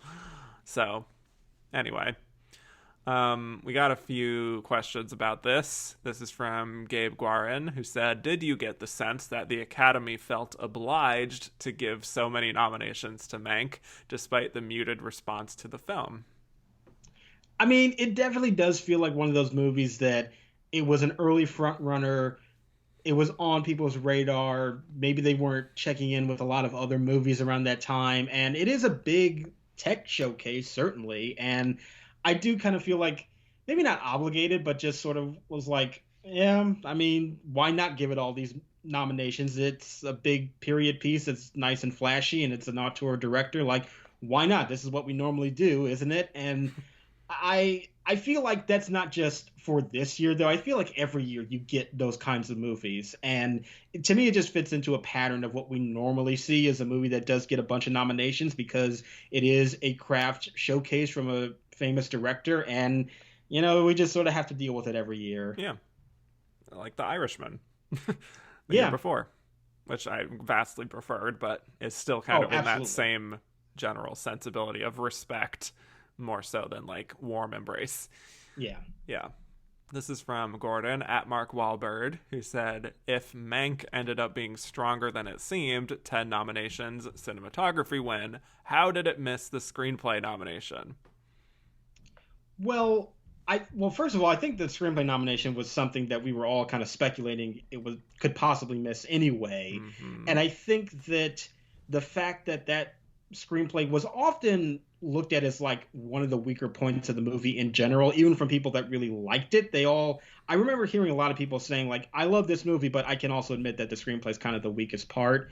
And the fact that it was written by somebody who, had been dead for a very long time and wasn't really in the industry so much. I mean, so much of what goes into the nominations phase is if you are just well known within the branch. And Jack Fincher, that was the only screenplay he had written, right? Yeah. Yeah. So he wasn't even like a noted fixture within the community. And I think that given the kind of soft passion for that movie, and if you're looking for places where it would have missed, I think the screenplay was definitely a place where you could have seen it slip through the cracks. Yeah. And I also just think the other films that got into that original screenplay category were films that were either bigger showcases of writing or were just films that they preferred more than Mank. So it just sort of got edged out. Yeah, especially on a writing level. Right, exactly. All right, let's go to Minari. So, I'll just start this by saying I love Nomadland. It was my favorite movie of the year, but sometimes when your favorite movie of the year is also winning every award under the sun and getting this massive critical acclaim, there's a part of you that's like not as invested in its success, more so than other movies, if that makes sense, because it's like, this doesn't need my support to get all this attention that I think it deserves, which is why even if Nomadland was my top film of the year, Minari was really the film that I had the most investment in sort of praising and getting awards attention, because it was this small movie from Sundance that got rave reviews, but it's so small scale and it's spoken almost entirely in Korean. This is a film that needs people advocating for it. And I was just really pleased to see it do as well as it did. I think it's just a really wonderful coming of age story on top of being this really great testament to family and perseverance. And, you know, it's funny and it breaks your heart. And some of my favorite films are films like these that are able to find that balance between comedy and drama. And they're able to really reflect all of the highs and lows of life. And I think that's what this film does really, really well. Yeah, absolutely agree. I think I might be just slightly cooler on it than you are, but it's still one of my favorite movies of the year. It's still incredible. And, you know, small scale character studies, it's like my bread and butter. Like, I love those types of films. And I think there is an intimacy in looking at this family that immediately draws you in. And it's really a testament to the writing, to the direction, which I feel like direction like this gets so underappreciated because just because you're not like really flashy, you still need to hone in on these very quiet moments and still guide your audience to connect to these characters. It still takes an incredible amount of work, and it's really, really well done here. And all of these performances, like, it definitely is one of the best ensembles of the year. There's not a false note in any of these performances. It's just such a beautifully crafted movie. I love this cast. I was obsessed with this cast and watching them sort of explore award season. And it's, I mean, just, I'm thinking of all the interactions that David has with his grandmother, and they're so specific, but also just so universal. And then there's the sort of domestic drama that's going on between Jacob and Monica, and that maybe has been seen in other films, but it just has a little bit of special resonance here because it's like Jacob has like this image in his mind of the potential of America, and then Monica is very skeptical and is sort of longing for what she had in Korea and feeling nostalgic, even breaking into tears when her mother brings spices from Korea. It's just a really fantastic ensemble filled with these really beautiful little moments. And I was so pleased that Steven Yeun was able to get nominated with such a subtle performance in lead, which doesn't happen all that much. And then, with Yoon Ye-jung, I mean, what is there to say that hasn't already been said? She's amazing, legend. She's great. She is absolutely. She was the moment, really. She was one of the bigger stories, I think, of this award season, and is doing exactly what the best supporting performances can do, which is just, you know, be so distinct and still be this funny side character, but also be very in service of the film and not necessarily make it about herself. And she's able to sort of explore the culture shock in this really funny way, but also kind of a moving way at the same time. And then there's a turn towards the end of the film where her character has a stroke and she goes almost completely silent, and it's really heartbreaking, and she just gets to show all these different shades of her talent as an actor. So I was so happy that she won supporting actress. Oh, yeah, definitely one of my favorite wins of that night. One of the best speeches, too. Yes. And she killed it with all of her speeches as well, like the entire season. And, yeah, she is wonderful. As you said, Steven Yeun, such a subtle performance, but I love subtle performances. They, to me, are actually much harder to do than the big over-the-top ones, and he does a great job. Cute little Adeline Kim, like, how can you not fall in love with him? My God, like, I want to see him just everywhere. And I remember watching the film shortly before the actual Oscar ceremony, and was really taken by Yeri Han. Like, I really do feel like she is sort of the unsung hero of that movie, because there are just so many moments where you just look at her face and what she has to process, and it just seems so nuanced and complicated, but you can get it totally just from an expression. She doesn't even have to say anything. And it's really, I think, kind of the unsung performance of that movie that really deserves so much more love and praise, because the whole ensemble is great and everybody's deserving of the attention they got, but I really feel like she deserved way, way more. Yeah, absolutely. And it's almost reminding me what you're saying there of like what Olivia Colman is doing in The Father in terms of being very, having those beautiful reaction moments and going through so much emotionally and still sort of keeping it together. Yeah, I really wish she had been embraced. I think there was some category confusion going on there, but yeah, in an ideal world, I think all four of them would have gotten in. Yeah, I also just want to briefly touch on the score by Emile Mosseri, which I have completely overplayed since it became available to stream, but never fails to give me chills at least one time when I'm listening to it. I can't say enough about that score. Yeah. Incredible. Yep. We didn't get any questions about it, sadly, but yeah, that's very much, if I had a ballot, it would be my number 2. So cannot recommend enough. Let's move on to a movie that surely nobody has opinions about. Promising Young Woman. Yes, 0 takes on this movie. Yes, it's finally time to be definitive about this film. Someone has to say it. Yes. Yeah, so, yeah, for those of us who are on film Twitter, the discourse... Unfortunately. yes, the discourse around this movie became very intense and kind of personal, and I feel like there was something beyond just a general discussion about the film, and it became a little more toxic, and that's kind of on both sides, I would say.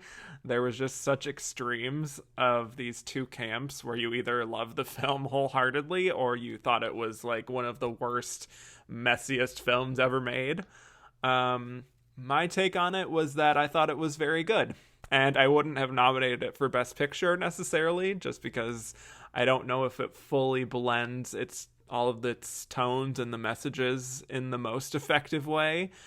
But I do have to give credit to Emerald Fennell for starting a real dialogue and for really going there about rape culture on college campuses and just the toxic nature of guys who consider themselves the nice guy and, white women and the complicity of white women. Revenge. Does that help you heal? Would it be better to just move on? There's a lot going on. What were your thoughts on Promising Young Woman? Because I do not recall. My thoughts are pretty much where you're at, actually, which is it's a good movie. I think that it's a great movie in some aspects, but it is kind of messy, and it doesn't really blend all of its themes really well. I also think that the ending to the film I had my own issues with. I feel like it gets real kind of clunky at that point, and I can kind of see what it's trying to do, but doesn't really land it in the way that I think is most effective. But there's some very interesting ideas that it brings up, and I think that those discussion points are worth having. And you've got this really great performance from Carey Mulligan in the film too, which I think is sort of unlike anything that we had really seen from her before. It's a very kind of daring piece of work, and I do really love her in that movie. And it's a film that has so many intriguing themes that it brings up that it doesn't land all of them so neatly, and that's why I really like the movie, but I'm not in love with it. And being a part of the Next Best Picture team, I found myself usually on the outside a little bit because there's a lot of support for that movie amongst my team. Yes. But I like the movie. It's good. It's not necessarily in like the top realm for me in terms of movies that came out this year, but it's a very solid effort. Yes. And you're right. It is anchored by this really great Carey Mulligan performance, who is just cast really perfectly here. Just like the rest of the sort of nice guy cast is cast really well. But I think at this point, we had this vision of Carey Mulligan as just one of the go-to, period drama actresses, someone who has certainly played a wide swath of different kinds of roles, but is maybe more known for these just more earnest and sort of serious roles. And in this case, this is a dark comedy in some ways. She has this kind of like a sourness to her that I think really caused people to stop and notice what she was doing and finally get her that second nomination. And I will defend some elements of the ending of the film, not every aspect of it, but people have expressed their distaste and in some cases just disgust for the ending. And this is one of those situations where I absolutely respect that sentiment, and I'm not going to disagree that it can be very triggering or, something that ruins the entire experience for those people who are rape survivors and, even those who aren't. People just don't like this ending. And I'm not really going to say that they're wrong for feeling that way. It's something I totally get. But what I think does work for me about it is that it really shows how demoralizing and just life ruining this can be, sexual assault. And there's this interesting dimension to it where the assault didn't actually happen to her. It happened to her best friend.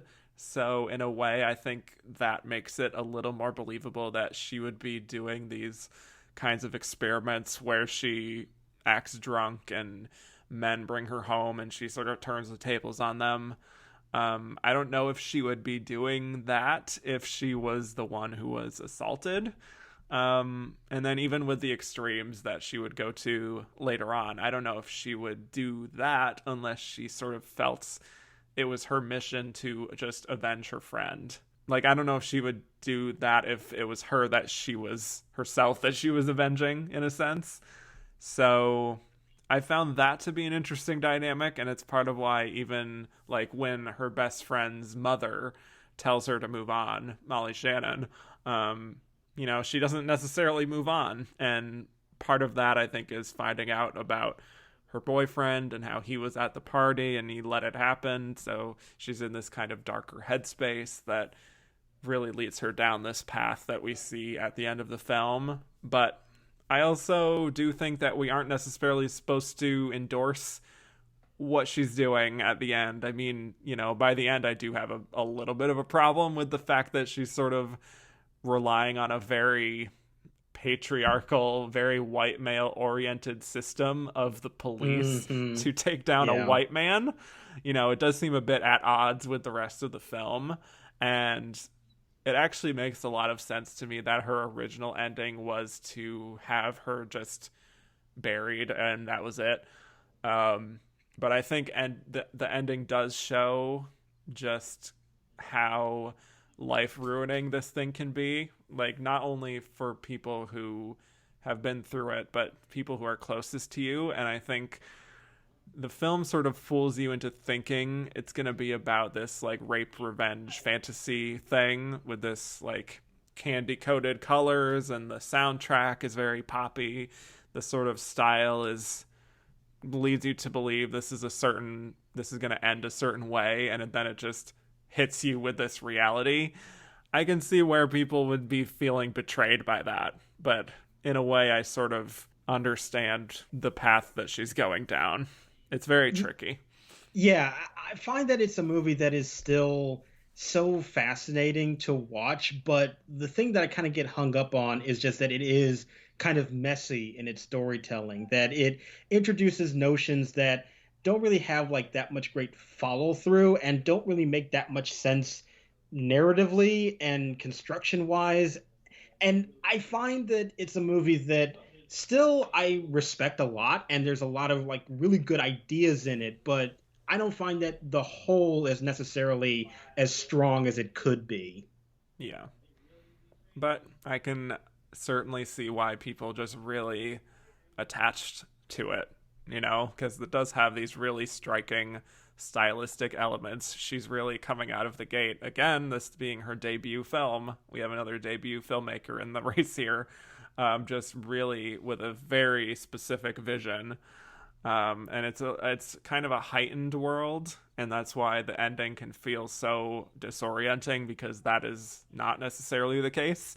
But, you know, I sort of just respect the effort. Even if I don't love the film itself, I just really responded to her really coming out of the gate with such an immediate and striking kind of film that I'm really looking forward to seeing what she does next. Hopefully it's not just a bunch of like superhero stuff, because that's what I'm sort of afraid of.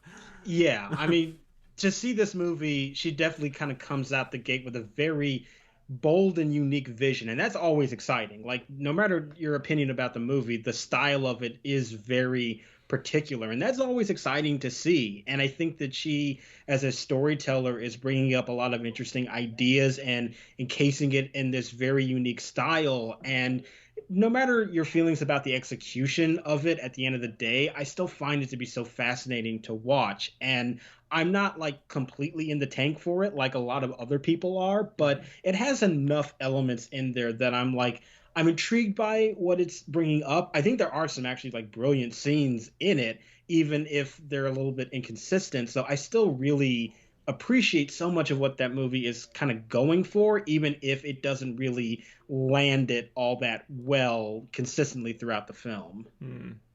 Yeah, and just speaking to the reception and the Oscars of it all, there was this interesting discussion about whether this would be a film that would be received well by the Academy, which still has a, predominance towards men, older straight white men. And I did sort of find that discussion didn't really line up with the people who seemed to be most responding positively to the film, which was actually a lot of straight white men who really did like this film. And I saw a lot of negative takes from women, more often than I saw men. And so that was an interesting dynamic that I was sort of secretly looking at. Like, people are saying that men are not going to respond well to this film that says all men are bad. But that sort of didn't end up panning out that way. And it did very well with nominations, and it won original screenplay. Yeah, it actually became kind of like another revealing talking point with the movie itself, is like the fact that most people predicted that men would sort of be wouldn't really latch onto this film, and the fact that it seemed like a lot of men did really like it, and it was mostly female voices that were rather derogatory towards it, was another element of like, well, why is that? And it's another talking point that is fascinating to bring up. Maybe it doesn't really help the quality of the movie all that much, but I think it's one of those things where even if a film doesn't work on the whole, if it can bring up some really interesting discussions, that's still worthy and of value to the movie itself. Yeah, I agree. We got these two questions that are essentially the same thing, so I'll just sort of combine them. Both Amanda BW and Joe Lorenzini were asking why Carey Mulligan did not end up winning, considering the film did well enough at the BAFTAs to win Best British Film, and the film won all these different screenplay awards. Why Carey Mulligan wasn't part of that love? Well, I think first it goes back to what I said before, which is when the field is divided, you go with the film or the performance that is stronger in Best Picture, and clearly between Promising Young Woman and Nomadland, it was obviously Nomadland. And I also just think that performance, as much as it was very celebrated, I do think it was more polarizing than people think it was. And that it's a performance that obviously everybody on film Twitter just devoured and loved, but I didn't think that really extended to the industry all that much. And the fact that she really, like, yes, people loved her, but the only thing that she won was Critics' Choice, which I'm sorry, but I think of the major precursors is kind of the lesser one, at least at that point. I guess the Golden Globes is the lesser one now. But at that point, I think Critics' Choice is sort of seen as like not the only piece of hardware that you want to have. And I don't think that she was nearly as strong in the race as people thought she was. She had a lot of support on the internet. I get it. But I think that given how that performance didn't really win a ton of industry awards, that to me showed that she wasn't necessarily this runaway contender. Yeah, it's a tricky thing because it is a kind of performance that does get nominated, but typically does not win. Yeah. Obviously the easy comparison is Rosamund Pike with Gone Girl, but you can even go all the way back to, because I'm me, I'll just throw in Glenn Close for Fatal Attraction. That's another performance that was very well liked, clearly, but that there was something about it that some parts of the Academy just were a little turned off by the darkness there.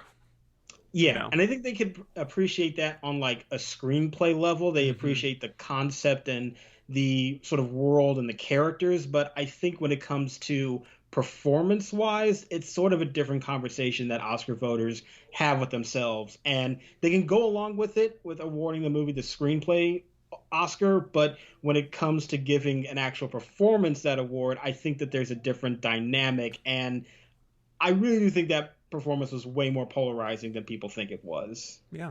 And I did see a fair amount of people who ranked her last in that lineup, even when doing my own Twitter rankings that I do.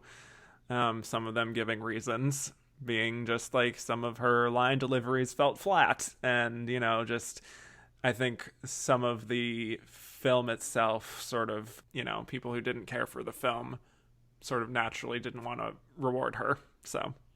Yeah, but I think she's brilliant in the movie. Yeah. I think that she gives a really great performance and actually might be my preference in that category. But I completely understand why for some other people it doesn't connect with them in the same way. Yes. Well, we could talk about this for a long time, but we do have 3 other Best Picture nominees to get to, and we're almost at 2 hours. So let's go to Judas and the Black Messiah.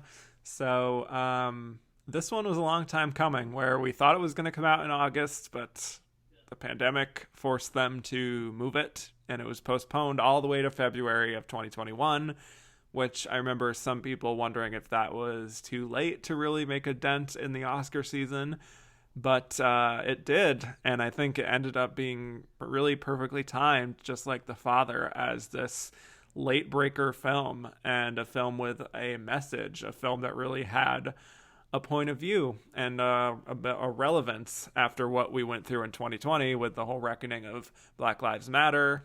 What were your thoughts on Judas? I mean, I like this movie a lot.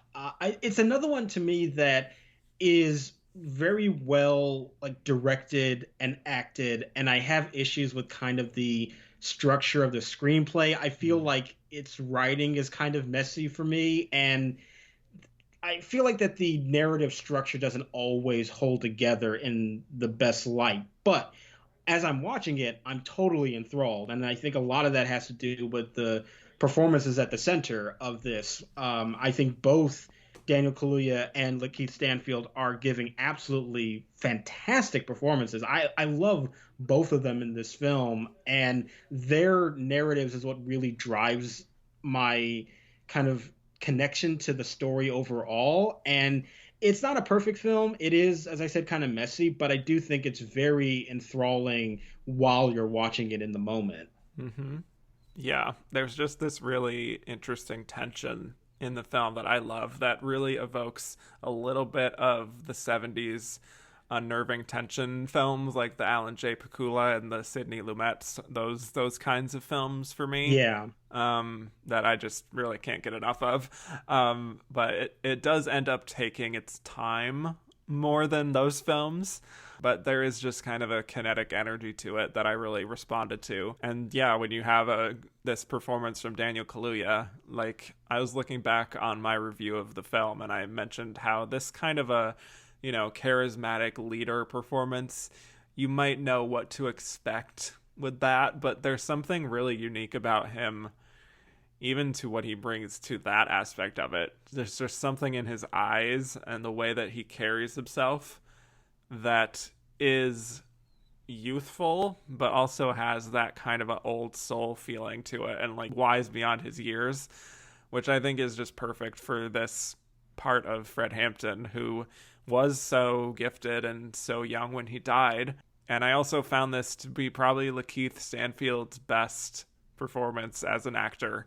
I think he's really just found this niche for himself really perfectly as this kind of a loner type who sort of feels out of place in the world, you know, almost like a Travis Bickle type that is like persuaded to go to some really dangerous lengths. And he sort of did that in Sorry to Bother You, but I think truly really perfect casting here. And also I just wanted to bring this up. It's only been a few months since the Oscars as of this recording, but him being nominated in supporting, there's this weird like psychological thing where I know that he was the lead of this movie. So there's a part of me sometimes that thinks back and I'm like, oh, he didn't get in for this because he didn't get into the lead category. And, like, that's too bad. Maybe next time. But, like, he did get a nomination for this performance. It just feels, like, really weirdly wrong for him to be in supporting.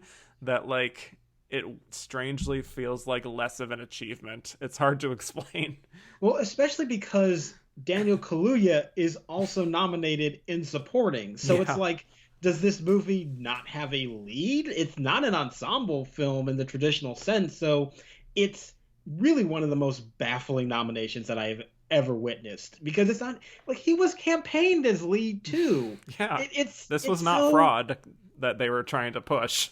No, I mean, you can almost make an argument that Kaluuya was the fraud they were trying to push, because you could really make an argument that this is a co-lead movie, but apparently it's a co-supporting movie.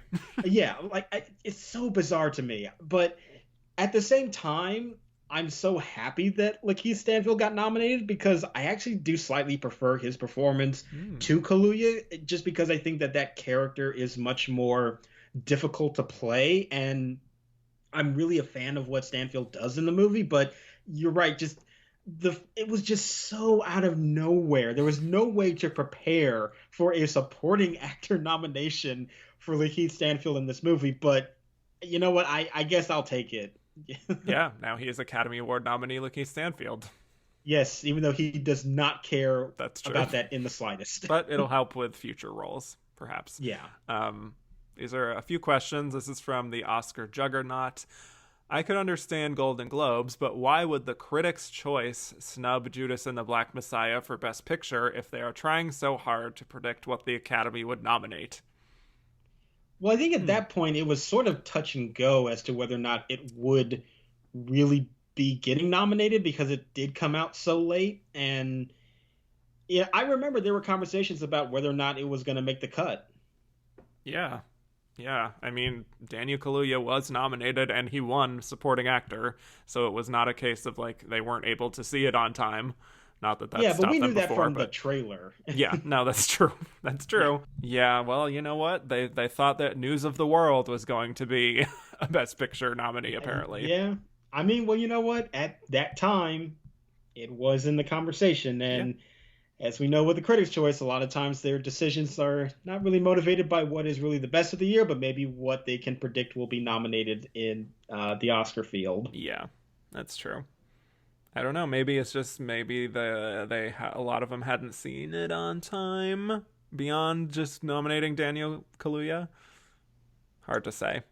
Again, hasn't stopped them before. I mean, at the time, like, they've got Da 5 Bloods in there, which obviously deserved it. It's a great movie, but I think at the time that those nominations came out, like, movies like that and News of the World were perceived as stronger Best Picture contenders than Judas and the Black Messiah, which was coming out very late. Mm-hmm. That's true. And they didn't even nominate The Father, for that matter. Yeah. All right. Well, I love this question. This is from Ronaldo Sosa. Given the clear category confusion of the two leads from Judas, do you think Kaluuya came close to a nomination in lead actor? Possibly. It's very weird to me. I also think that the fact that Stanfield got in means that fifth spot for supporting actor was also like wild. I would love to know like who was fighting for that, because if he got in, I can only imagine who else was fighting for that spot. And I think that it does then mean that Kaluuya probably had votes in lead too. He just had more to qualify in supporting. Right. That would have been a very fun nomination morning if he did get in lead and Lakeith Stanfield got in supporting. Chaos. Oh my God, yes, you're right. Pure chaos. We love it. This is from Braden. If COVID happened a month later and No Time to Die was released as planned, would Billie Eilish's Grammy-winning theme have beaten Her for Best Original Song? Oh, No Time to Die question. Yes. The win for Her was already pretty shocking. I don't think anybody was really predicting that to win. I'm happy it did because it's actually my favorite song in that category, but I think for a lot of people, they were ranking it like third or fourth at best. Yeah. I don't think that if No Time to Die was in this race, it really would have been a challenge to it, because we are now suddenly in a world in which Bond themes are just automatically considered the front runner, which as a Bond fan who has witnessed the vast majority of them not even get nominated is just funny to me at this point. But considering that one had such a big spotlight on it early, and I think a lot of times in that category, especially recently, they just go with the song that has the highest profile and the one that they know. I just sort of feel like, yeah, a Bond theme probably would have just won, and it wouldn't have been the song from Judas, even though I'm happy that it won, because like I said, it's my favorite of the category. Yeah, I'm like 99% confident that Billie Eilish would be an Oscar winner. Yeah. If nothing had happened. Yeah, absolutely. No question. Like she won another Grammy for Record of the Year earlier this year for a song that barely even made a dent. So the movie that hasn't come out yet. Yeah. So there you go. All right, let's move on to Sound of Metal. So this somehow became the movie that I've watched the most times from this lineup. Partly because I interviewed a bunch of the cast and crew, so I had to really like study it, and I think it really actually rewards those rewatches just so you can focus on the little different craft elements and the performances. But having watched it multiple times, I do just find it to be really moving, and not in the way that a film like this would be written about as like, oh wow, look at this incredible triumph over adversity and the sort of classic disability narrative that we've seen over and over again. This is a lot more sensitive and a lot more understated and just authentic to the experience of not only, you know, a person going deaf, but of the broader deaf community and the children of deaf adults, and just all the little nuances of that community are seen here in a way that very few films on this like mainstream level have really taken the time to show before. So I really responded to that. Plus, and this is another film like The Father that I think you really viscerally feel the journey of the main character and all of the physical aspects that he's going through. And Riz Ahmed is just, and it's another incredible performance from him. Paul Raci, what an incredible find. I loved Olivia Cook as well. I really, really responded to this one as well.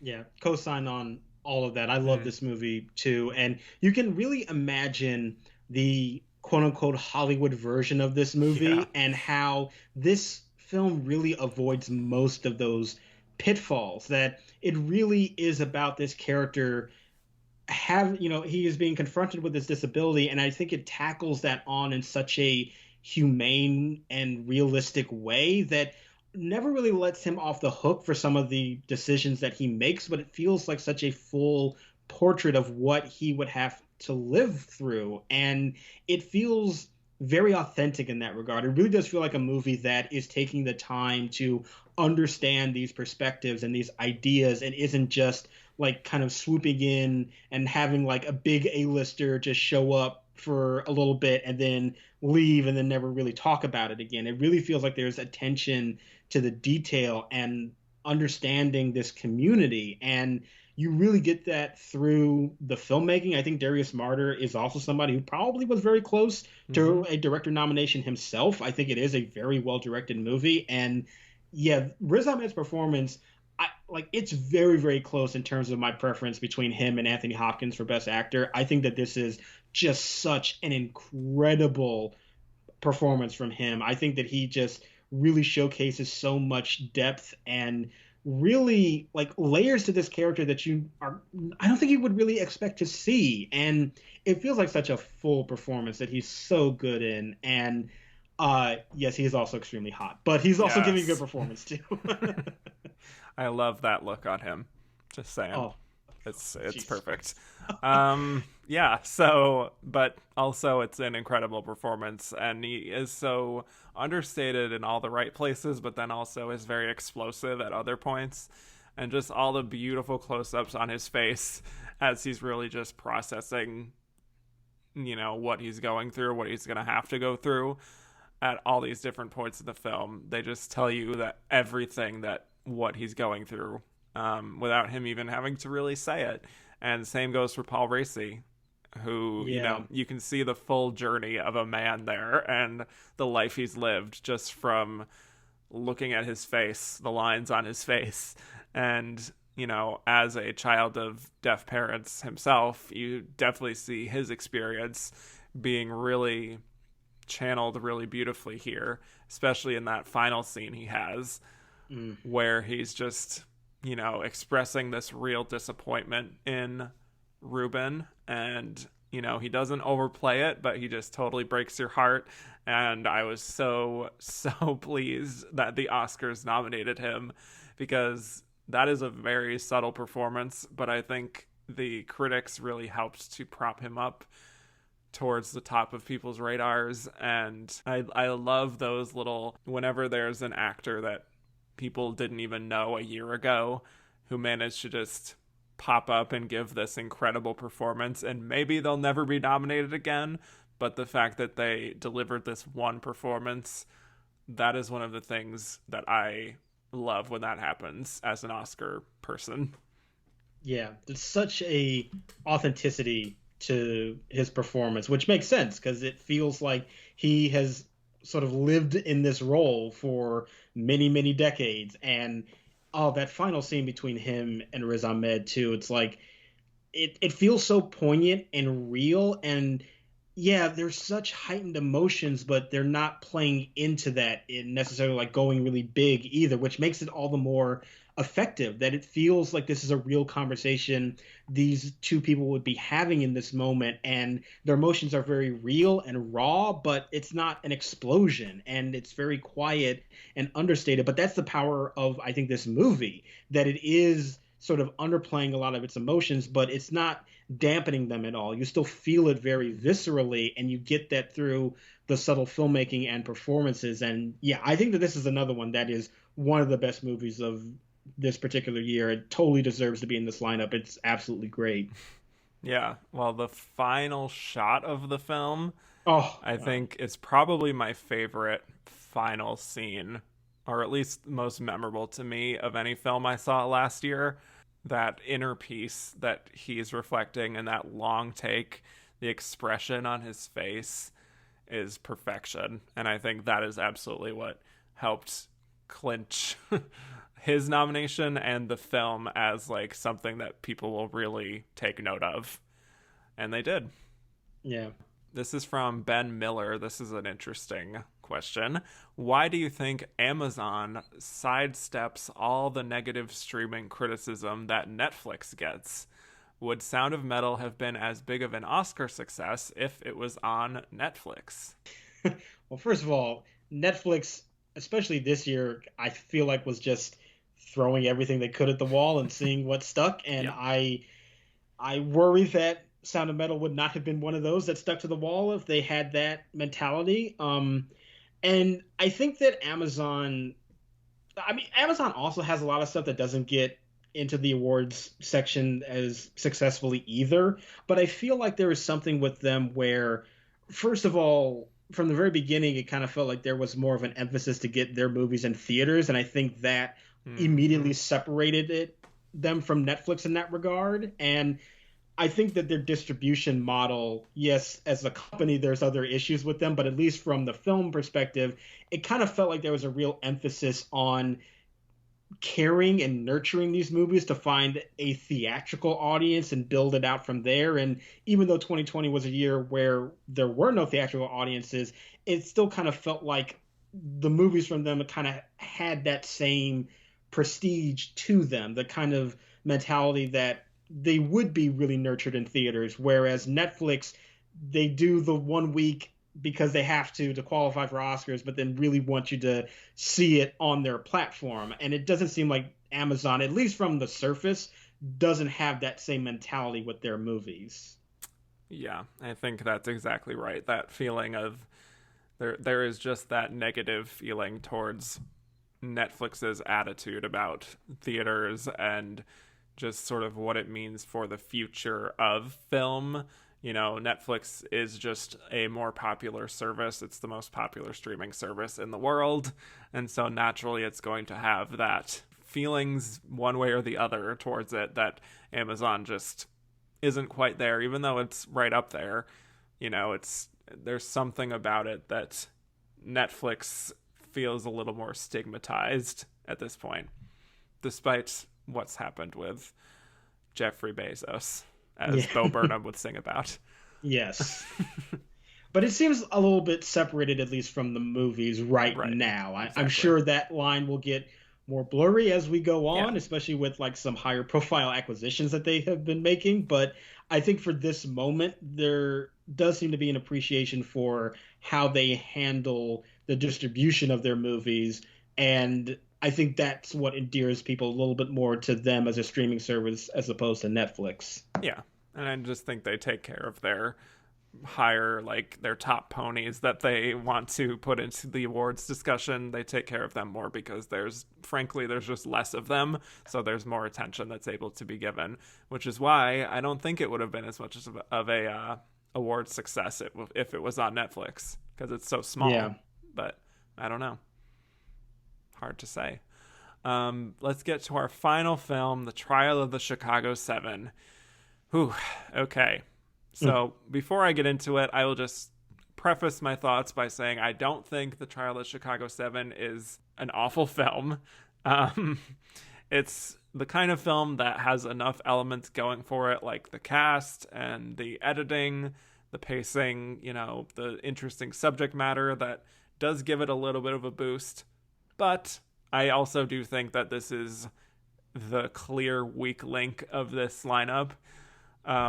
I don't think I'm necessarily the right audience for it, to be fair, but I think it's a film that will just naturally appeal more to older viewers, and those who sort of wish that Hollywood would make these kinds of right down the middle prestige mid-budget dramas again, which I do too, but there's a safeness in the filmmaking that is hard for me to get excited about. I feel like a film about revolutionaries in the 1960s should maybe be a little shaggier, a little more raw, a little more dangerous, and, just having a little more emphasis on the truth of what and who these guys were, especially Abby Hoffman, who was far left, but still saying something like, I think the institutions of our democracy are wonderful things that right now are populated by some terrible people. Oof. That kind of a quote is just Aaron Sorkin directly inserting himself and his own voice rather than even replicating what this person would have actually said. So I don't think Aaron Sorkin was the right person for this material. And that goes for either in the writing or the directing, especially the directing. Yeah, not the biggest fan.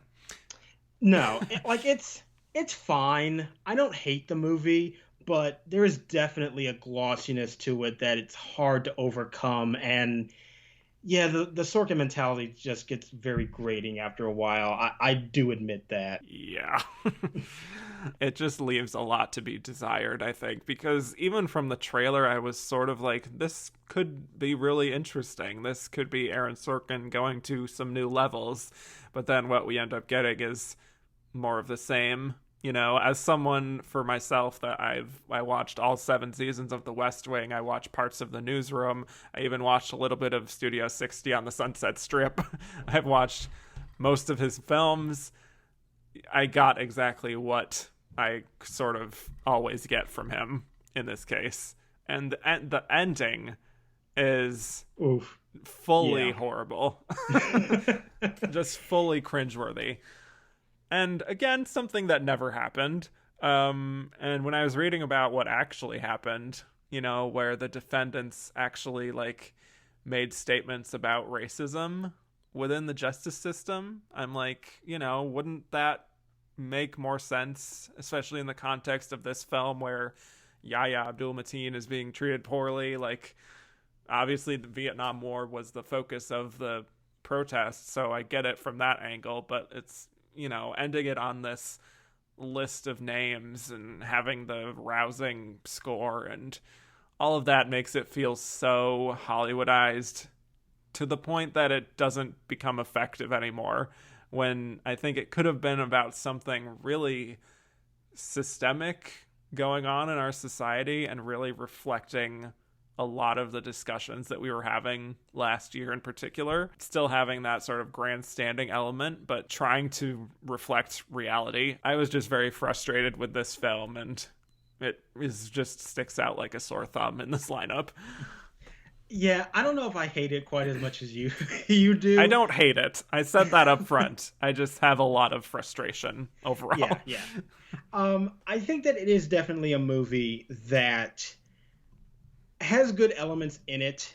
I think that most of the performances are good, but it definitely has, I think, a glossiness that I do rub up against and don't really appreciate, especially at the ending. Like, I do agree that the ending is just so, like, eye-rolling and it's just so terrible. Yeah. I really don't like it. And the fact that also you have this element of Bobby Seale and the Black Panthers that are just sort of given lip service, which on the one hand, I'm almost like, well, maybe I don't want Aaron Sorkin to really go into that. Maybe I don't really trust him to do it, but it is just another element that is a missed opportunity in this film. And I kind of feel like it's a movie that kind of wants to talk about this era in a very narrow way. And it doesn't get into the more interesting questions that you can really come up with, and it feels very safe to me. Like, it's a movie that you can, you know, put in front of your parents and they'll really like it. And I get it, it's like, you know, it's prime boomer bait. Nothing necessarily wrong with boomer bait, but that's what it is. And I don't think it's really asking harder questions, and there's only so far that it can go in terms of being effective storytelling for me. So it's like, it's rather enjoyable in the moment. Like, it's fine, but I do not feel like it is an in-depth portrait of what this type of story could have been, especially given all of the inaccuracies in terms of the characterizations that we see in the movie too. Yeah. I would say if it's a good springboard for people to learn more about this, then that is the best I can hope for for this. Yeah. I mean, there are good performances in here. You know, it a wasn't SAG the one that got ensemble nominated. winning cast. Yeah, and you know, unfortunately, none of the good performances got nominated. Could say that maybe the worst performance in the movie got nominated, which happens often. Yeah, but there are good members here. Like, I do like Yahya Abdul-Mateen. I think that he's the best thing about the movie, but again, his character is so woefully underdeveloped. Frank Langella's great in it too. There are like these moments in here that do give me some joy. It's just, on the whole, you do feel that it's a pretty empty movie that really gets by on the glossiness of, like, basically the cast, and it doesn't really dive that much deeper into what could have been an actually really intriguing story, but the movie itself just doesn't take any opportunity to become more nuanced and complex. I agree. I also really enjoyed Michael Keaton in his brief little scenes. Yeah, one of the best scenes in the movie. Yeah, he's a good ace in the hole. So let's get to a bunch of general questions that we have, because nothing is specific to Trial of Chicago 7. Not a surprise, but that's fine. Two people asked the same question, the exact same question. Andrew Carden and Ben F. Which movie do we think was last place with Best Picture? Meaning in the preferential winner thing, not nominations. I mean, I am tempted to say Mank. Wow. If only because it just seemed so... Like, yes, it had the most nominations, but I just never felt like there was that much passion behind it. Like, I felt passion with literally every other movie, including Trial of the Chicago 7. I just feel like Mank just always felt like, yeah, you're here. You're a David Fincher movie about Hollywood. Like, obviously, yeah, we're going to nominate you. But I never really felt like there was much love for that movie in a very heightened sense. Yeah, that's fair. I'm really tempted to say that as well, but for some reason my first instinct here was Sound of Metal. It's on the smaller end. It does end up winning 2 Oscars, including a very important film editing. Yeah. But I don't think it was really in the conversation at any point for Best Picture, like even top 5. So I sort of wonder if Mank and Sound of Metal were kind of racing to the bottom there. Yeah, I would sort of think that those are the 2 options I would go back and forth between, but I also feel like the fact that Sound of Metal not only has that very important editing win, but has those, like, I mean, Riz Ahmed was sort of somewhat guaranteed, but Paul Raci was very much like on the bubble, and I think that him getting into that race means that there was a lot of support, and also the movie getting nominated for screenplay too. That's true. So maybe just a tad more. I don't think it was near the top. I think it was probably like maybe 6 or 7, but if given the choice between Sound of Metal or Mank as what finished last, I think I would say Mank. That's fair. The only thing with that is just the cinematography win is sort of throwing me. But yeah, but it's black and white, and they love black and white. Sure. Okay.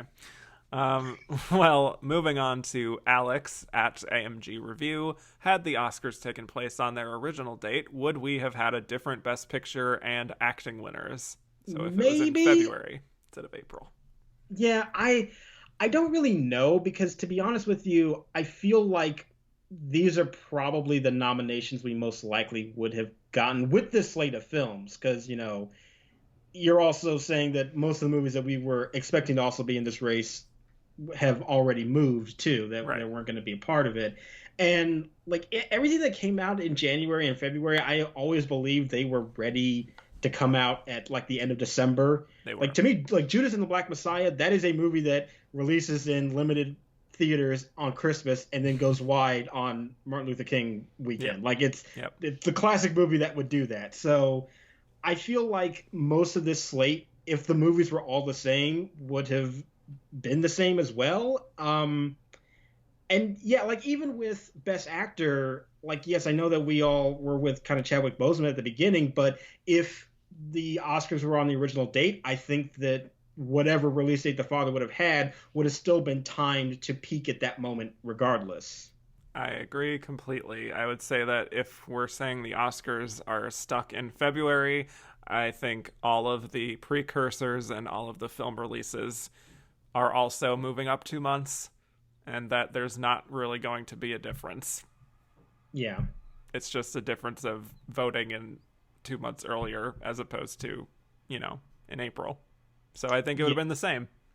Yeah, I mean, the timeline would have been condensed, but I think where movies were hitting at those particular moments would have been the same. Yep. Maybe there's just like the variable of like maybe 1 or 2 people don't vote for something because it's in February and they weren't able to get to it, and like somehow we get a different Best Actress winner.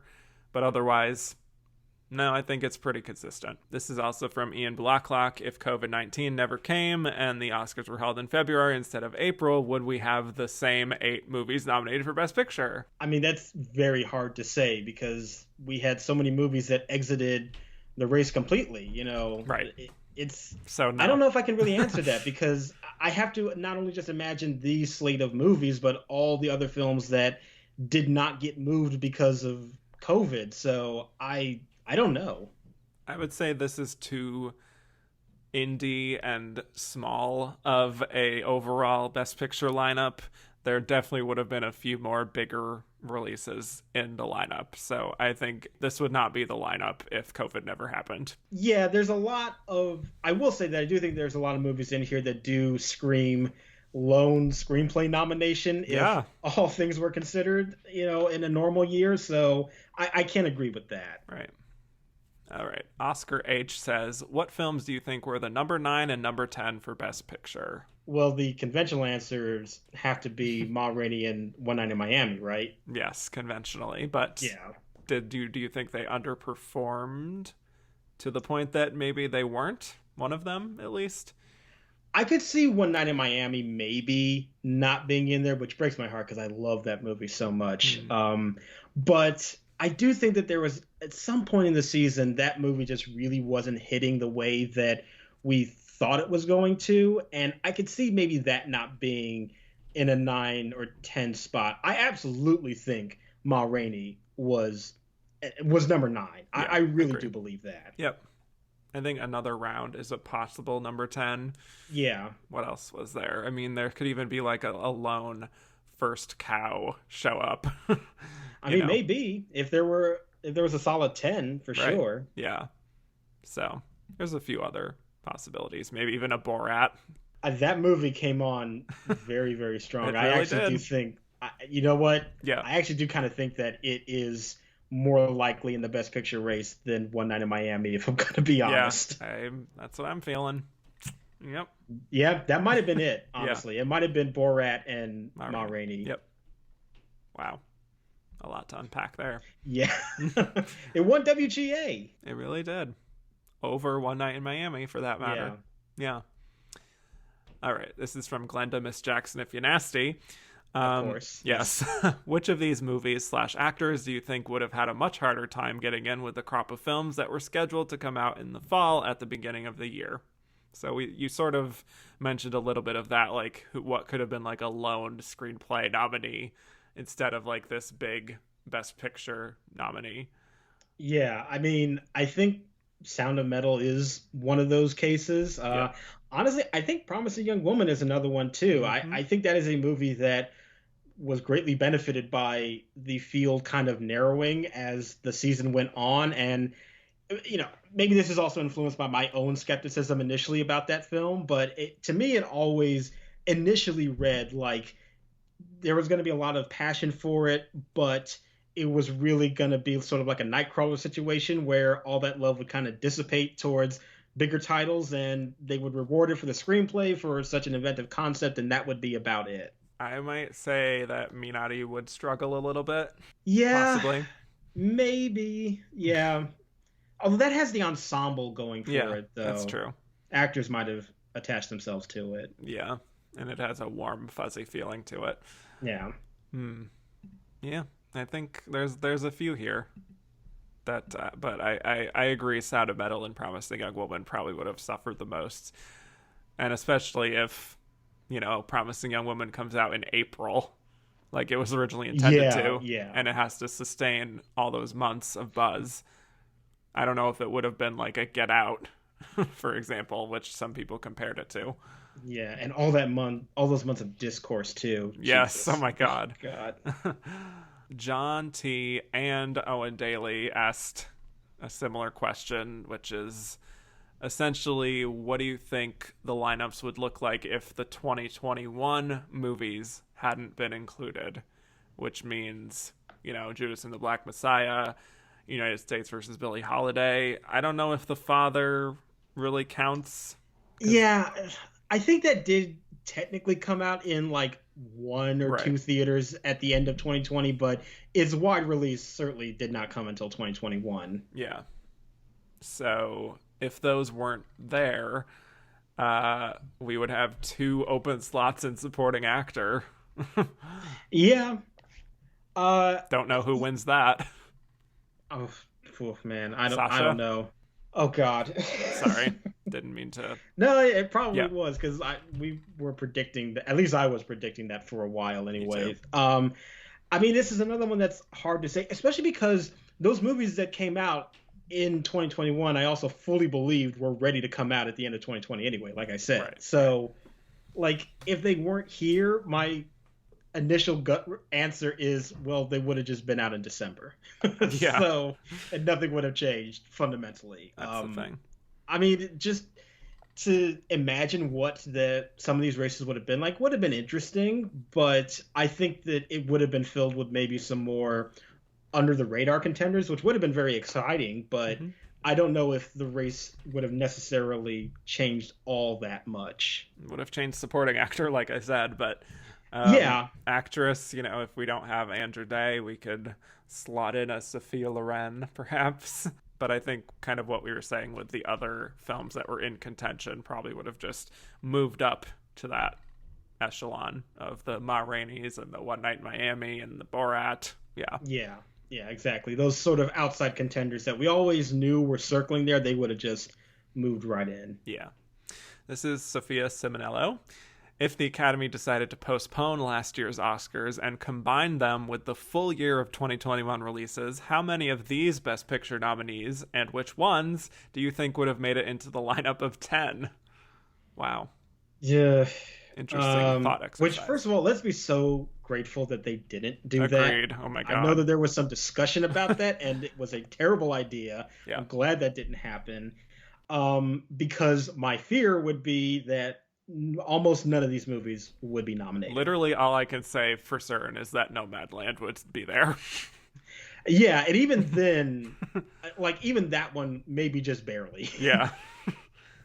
So maybe The Father, if it's released in February and it's people are talking about it throughout the year. But yeah, I don't feel good about any of the other movies. No. So glad they did what they did. Yeah, this is from James McRoy. If you had a full 10 nominees, do you think Borat would have made Best Picture? I guess we kind of said yes in the 10th slot. Yeah, I think we do think that. Yeah, yikes. I mean, I like the movie, but that's just wild to me. Yeah, it's bizarre to think that almost had a Best Picture nomination. Yeah. Yep. Jeffrey Kerr said, had it not been for Chadwick Boseman's death, do you think he still would have been the Best Actor frontrunner going into the Oscars, or would Anthony Hopkins have swept the season? Yeah, that's one of those questions that you always think about. And, it really wasn't until the Golden Globes that I switched my prediction to Chadwick Boseman. I was actually sticking with Hopkins for a while, which makes me even more upset that I did not go back to him at the very end. Yeah. But I always knew that there was something about that performance from Hopkins that was going to be very enticing.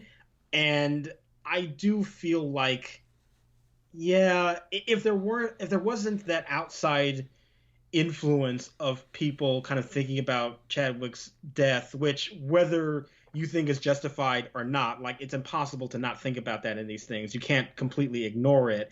I do think maybe the narrative around Hopkins could have solidified maybe a little bit more, especially because I have this feeling that even though Hopkins is somebody who famously doesn't campaign, I sort of felt like he was getting more in the notion of campaigning for this movie. Mm-hmm. I mean, way more than he was doing for something like The Two Popes. And yeah. I think that he would have been a little bit more engaged with talking about this movie and this performance than we normally would have gotten.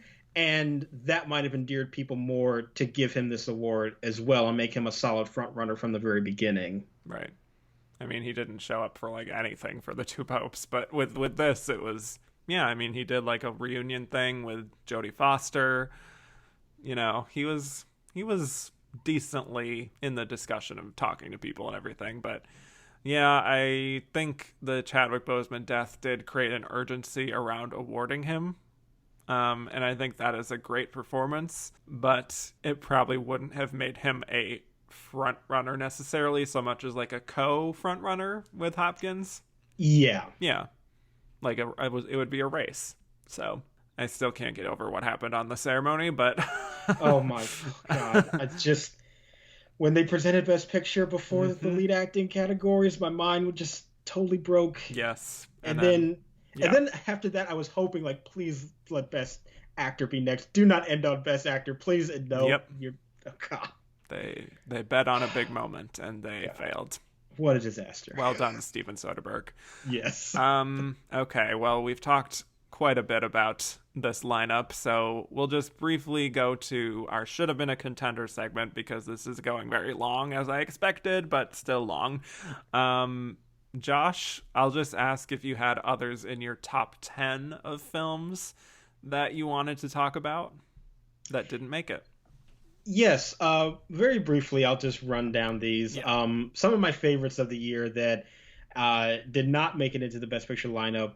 Never, Rarely, Sometimes, Always. Absolutely adore that film. I think it is, again, another kind of slow character study, but I love those types of films. I think it's so poignant, and the title scene of the film, just like one of the best things of the past year. I love documentaries. They usually always end up in my list, and one of my absolute favorites was Dick Johnson is Dead, another dementia movie from this year. But another one that I just found to be so moving, and yes, very much emotionally affected me. That was the one where I had to pause it several times because I was crying so profusely, but I found it to be still just a beautiful, beautiful film. One Night in Miami, also absolutely love that film. I know that it's a little bit more divisive, I have found, but I just really love the atmosphere of all of those guys in that room and just their conversations and those performances. Like, I just really love what that movie is doing. I know it's not a very flashy kind of directorial piece, but just in terms of those performances and the dialogue that they're having, I am just absolutely in love with it. And also, I know that Soul was the one that won the Oscar for animated feature, but I loved Wolfwalkers. I was Team Wolfwalkers that year, and I think it was good enough to be in the Best Picture lineup. Absolutely. Like, again, all respect to Soul. It's a great movie too, but I think Wolfwalkers is sort of on another level in terms of its characters and its themes, and absolutely adored that movie. And the last one I want to mention is a very small movie. Not a lot of people saw. It was also very divisive, but it was a movie that came out in, I think it was February of 2020, so it was quickly forgotten. And it is The Assistant. Mm-hmm. I mean, I remember watching that movie, and my audience like hated it. They thought like nothing happened. They were absolutely just turning on that film. They thought like, yeah, it was a movie where, as I said, nothing happened. But that's the reason why I love that movie. It really shows you just how like insidious that behavior is, especially in that industry where dealing with the aftermath of like of your boss assaulting someone is treated with such mundanity as like grabbing the afternoon lunch. And I found it to be so disturbing and chilling, but so effective. And yeah, nobody saw it. It completely disappeared, but I think it is really one of the great achievements of 2020. Yeah. I totally co-sign Never, Rarely, Sometimes, Always, and The Assistant. Both really quiet, small films that were secretly like the most affecting films for me. Especially The Assistant, just how unnerving that is. Julia Garner, love her so much. I also want to mention, on the flip side, I guess, Da 5 Bloods. Yeah. Spike Lee's Heart of Darkness film. Huge fan. A lot of ambitions there. Sometimes it bites off too much, but still just a really affecting film about Black veterans and the very specific experience of what the Vietnam War did to Black veterans. And I'll just join the dozens and hundreds and thousands of people Delroy Lindo was robbed. Absolutely. Yeah. Yep. And just an incredible snub. Ugh. Yeah. But I'm still not over it. Yeah. But it's a great cast overall. I loved getting to see Clark Peters and Isaiah Whitlock Jr. in these meteor roles. And also, this was just announced last week. I'm glad that this film helped to propel the both of them into being invited to become Academy members. Yeah. Which is great. Jonathan Majors, too. Fantastic. Chadwick Boseman. not really like a fully fleshed out character there, but his death, I think, really adds a poignancy to that performance and that role. I want to mention I Carry You With Me, which is a really beautiful blending of documentary and narrative film. That's a good movie too. Yes. Yeah, I did like that one, and I'm sort of annoyed that it cannot qualify for anything this year, even though it just came out. It came out last month. Yeah, and yet it's technically qualified for the 2020 race, and I'm sort of annoyed by understand. that. But but it's a really good movie. I do enjoy that one a lot. The Nest. Yes. Love an unnerving domestic drama. Love Carrie Coon in her first lead role in a film, and she totally carries it and is just this force of nature. I would have loved to have seen her in like a John Cassavetes film. Just saying. Definitely more under the radar, and very much one that probably, along with like your audience for The Assistant, would be like people getting to the end of that film in the theater and being like, wow, nothing happened. There was nothing like, there wasn't a supernatural element that maybe people were expecting. But great performance from her and Jude Law. So those are kind of my top ones. Certainly First Cow would be right up there too. Love seeing Kelly Reichardt break through in the awards discussion in a more of a major way, not like in an Academy way yet, but still major critic favorite. Won the New York Film Critics Award for Best Picture. Really sensitive film. Co-sign Wolfwalkers. Quo Vadis Aida is just so much very emotional. And I'll also add in the 40-year-old version, which did not get a lot of mainstream love, but got a decent amount of critic support. Rada Blank is another one that's definitely one to watch. I'll also say Welcome to Chechnya really broke my heart in so many ways. Yeah, I was also like so heartbroken that did not get nominated for visual effects, because it's sort of amazing that movie even made the shortlist to begin with, and it's like that would not have happened unless so many bigger titles were not like in the conversation, and just felt like this was the only opportunity for a movie like that to get that kind of nomination, and I was sort of sad by that. Yeah, me too. I just wanted to also talk about Miss Juneteenth. I know that was one of your faves as well. Nicole Bahari was robbed. Yes, she should have won Best Actress. There you go. Yeah, I'm glad she got the nominations she got, though, and I hope it propels her as well into getting meteor roles and maybe gets a little bit off of the blacklist that was erroneously put on her from Sleepy Hollow. So yeah, I mean, also a new Academy member. Yes, that's right. So that's very, very exciting.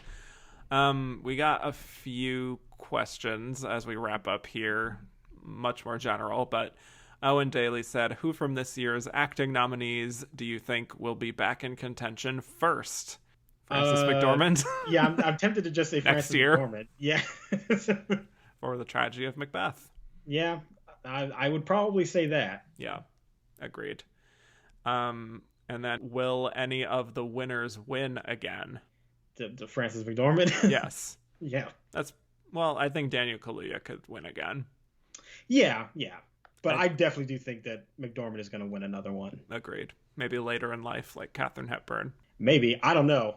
If they love her this much, they might just give it to her no matter what. I don't know. She'll just stop submitting herself for consideration. She'll be like, I don't need another one of these doorstops. And that only endears people to her even more. Exactly. It's quite a cycle she's in right now. Gordon at Mark Wahlberg said, considering how in flux the last two spots in supporting actor were, who do you think came in sixth place? Boseman, Leto, Murray, Strathern, Kim? ? Oh, man, I don't want to say it, but I am very scared about Leto. I think so too. I mean, Globe and SAG, that's no fluke. It's a potent combination. Yes. Yeah. I do think Strathern was also relatively close, just given how much that movie obviously, was very widely respected and loved. But I do think Leto probably was ahead of him. Yeah. Or Bozeman, maybe. I don't know. It's a very small role, that role, but yeah, probably Leto. Yeah, it's really hard to say because just the addition of Lakeith Stanfield just throws all preconceived notions about who was actually close in that category out the window for me. Pretty much. And I'll just say I didn't hate the Jared Leto performance. Didn't hate it. You know what? He is the best thing about that movie. Yeah. And like it is actually like a decent performance. I think there are far more other deserving people who should have been there ahead of him, but I do concede that that's not a very good movie, but he is not the bad thing about the movie. Right. Yeah, it's just the strangeness of that happening at Golden Globes and then also at SAG was just like, for a lot of Globes you people can was like, understand. what is happening? Yeah, I could get the Globes. Yeah. The SAG nomination was when it was like, okay, this is now very strange. Yes. All right. Well, final question. You'll have to forgive me for ending on this one, but it is my show. Okay. This is from Best Picture Cast. Do you think Glenn Close was the runner-up in the supporting actress race? Mm-hmm. You know what? I'm going to say no. Wow. I'm sorry. Well, unfortunately, I agree with you. Yeah. I think it was Maria Bakalova. I do too. Yeah. And Glenn Close was happy to be there. And let's be honest, she's very happy. Yeah. She stole the show in a show that was very dry. She danced to the butt. Yes. And I think that even for the most ardent Glenn Close fans like yourself, I mean, I think you could probably even admit that it's not the worst thing in the world that Hillbilly Elegy is not the representative Oscar win for her.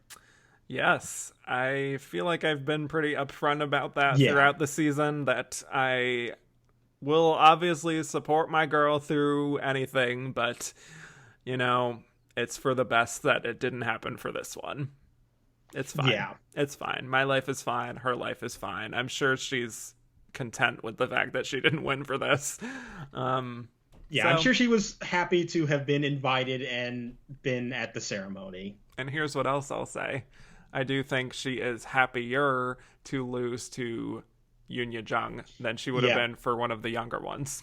Oh, absolutely. I mean, during a SAG, she was like ecstatic. Yeah, exactly. Yep. So, yeah. Don't know if she would have been if it was Maria Bakalova. Just throwing it out there. Yeah, maybe so. I think it all worked out for the best. Yeah, it did. It did. Well, what a beautiful note to end on there. So when we come back, we will be delivering our verdict as to whether we think Nomadland deserved Best Picture or if it should have been The Father. And the Oscar goes to Nomadland.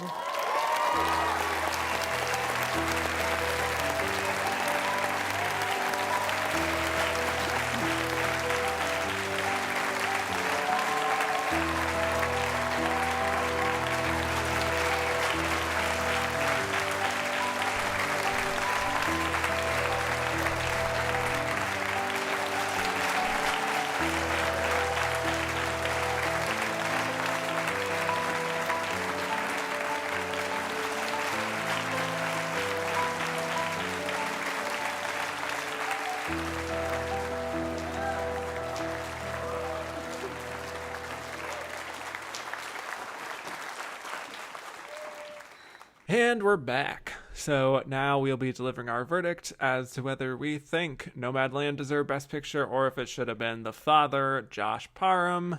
I already know your answer, but go ahead.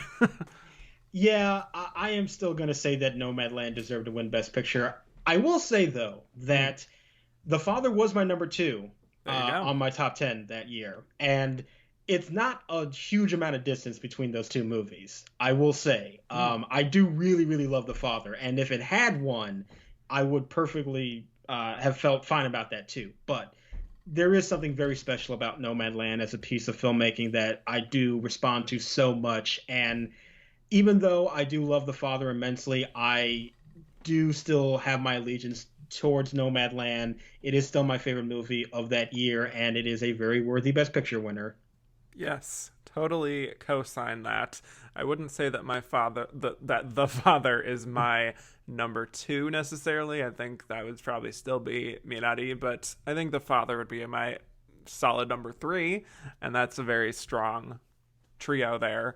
But Nomadland is the very clear best film of this lineup, and something truly magical happened with that film that I mentioned even when I first watched it, that like, even if this film didn't translate to Oscars, I just feel like the experience of doing this for Frances McDormand just meant so much to not only her career, but to her life as a person. And there was something really special that I connected to about that aspect of things that, you know, the Oscars are really just kind of the cherry on top at this point. So, yeah, happy Nomadland won, and love that the father might have actually come close to being towards the top echelon more than people were expecting earlier on. So, yeah, one of the like kind of great comeback stories, if you could believe that, throughout this season, of a movie that a lot of people were sort of doubting was even going to get most of its nominations, and wildly overperformed. And I'm so happy about that because I do really love that film. Yes. Well, I am so happy that I had this discussion with you, Josh. Another great one in the books. I think we can officially put this Oscar year to bed for now. For now, yes. Yes. So thank you so much. Oh, well, thank you so much for having me. I really enjoyed this discussion. Good. And where can people find more of you on the internet? You can find most of my work over on Next Best Picture. Very proud of the team that we've got assembled there. And you can also find me on Twitter at JR Parham. Very good.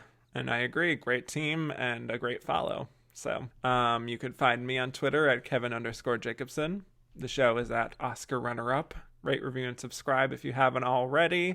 I'm also now on Instagram at @andtherunnerup_is. And as I said at the beginning of the show, next week I will be doing a big preview show of what we can expect for Best Actress series, which is coming in September. So very excited for that one. Hopefully it's shorter than this episode. Possible for it not to be, but if you enjoyed this and you want to hear even more, go to patreon.com/andtherunnerup_is, and lots of great bonus episodes there, including multiple Josh Parham episodes on second thought. So yeah. Yes. With that, thank you again, Josh. Well, thank you. And I will bid you all adieu.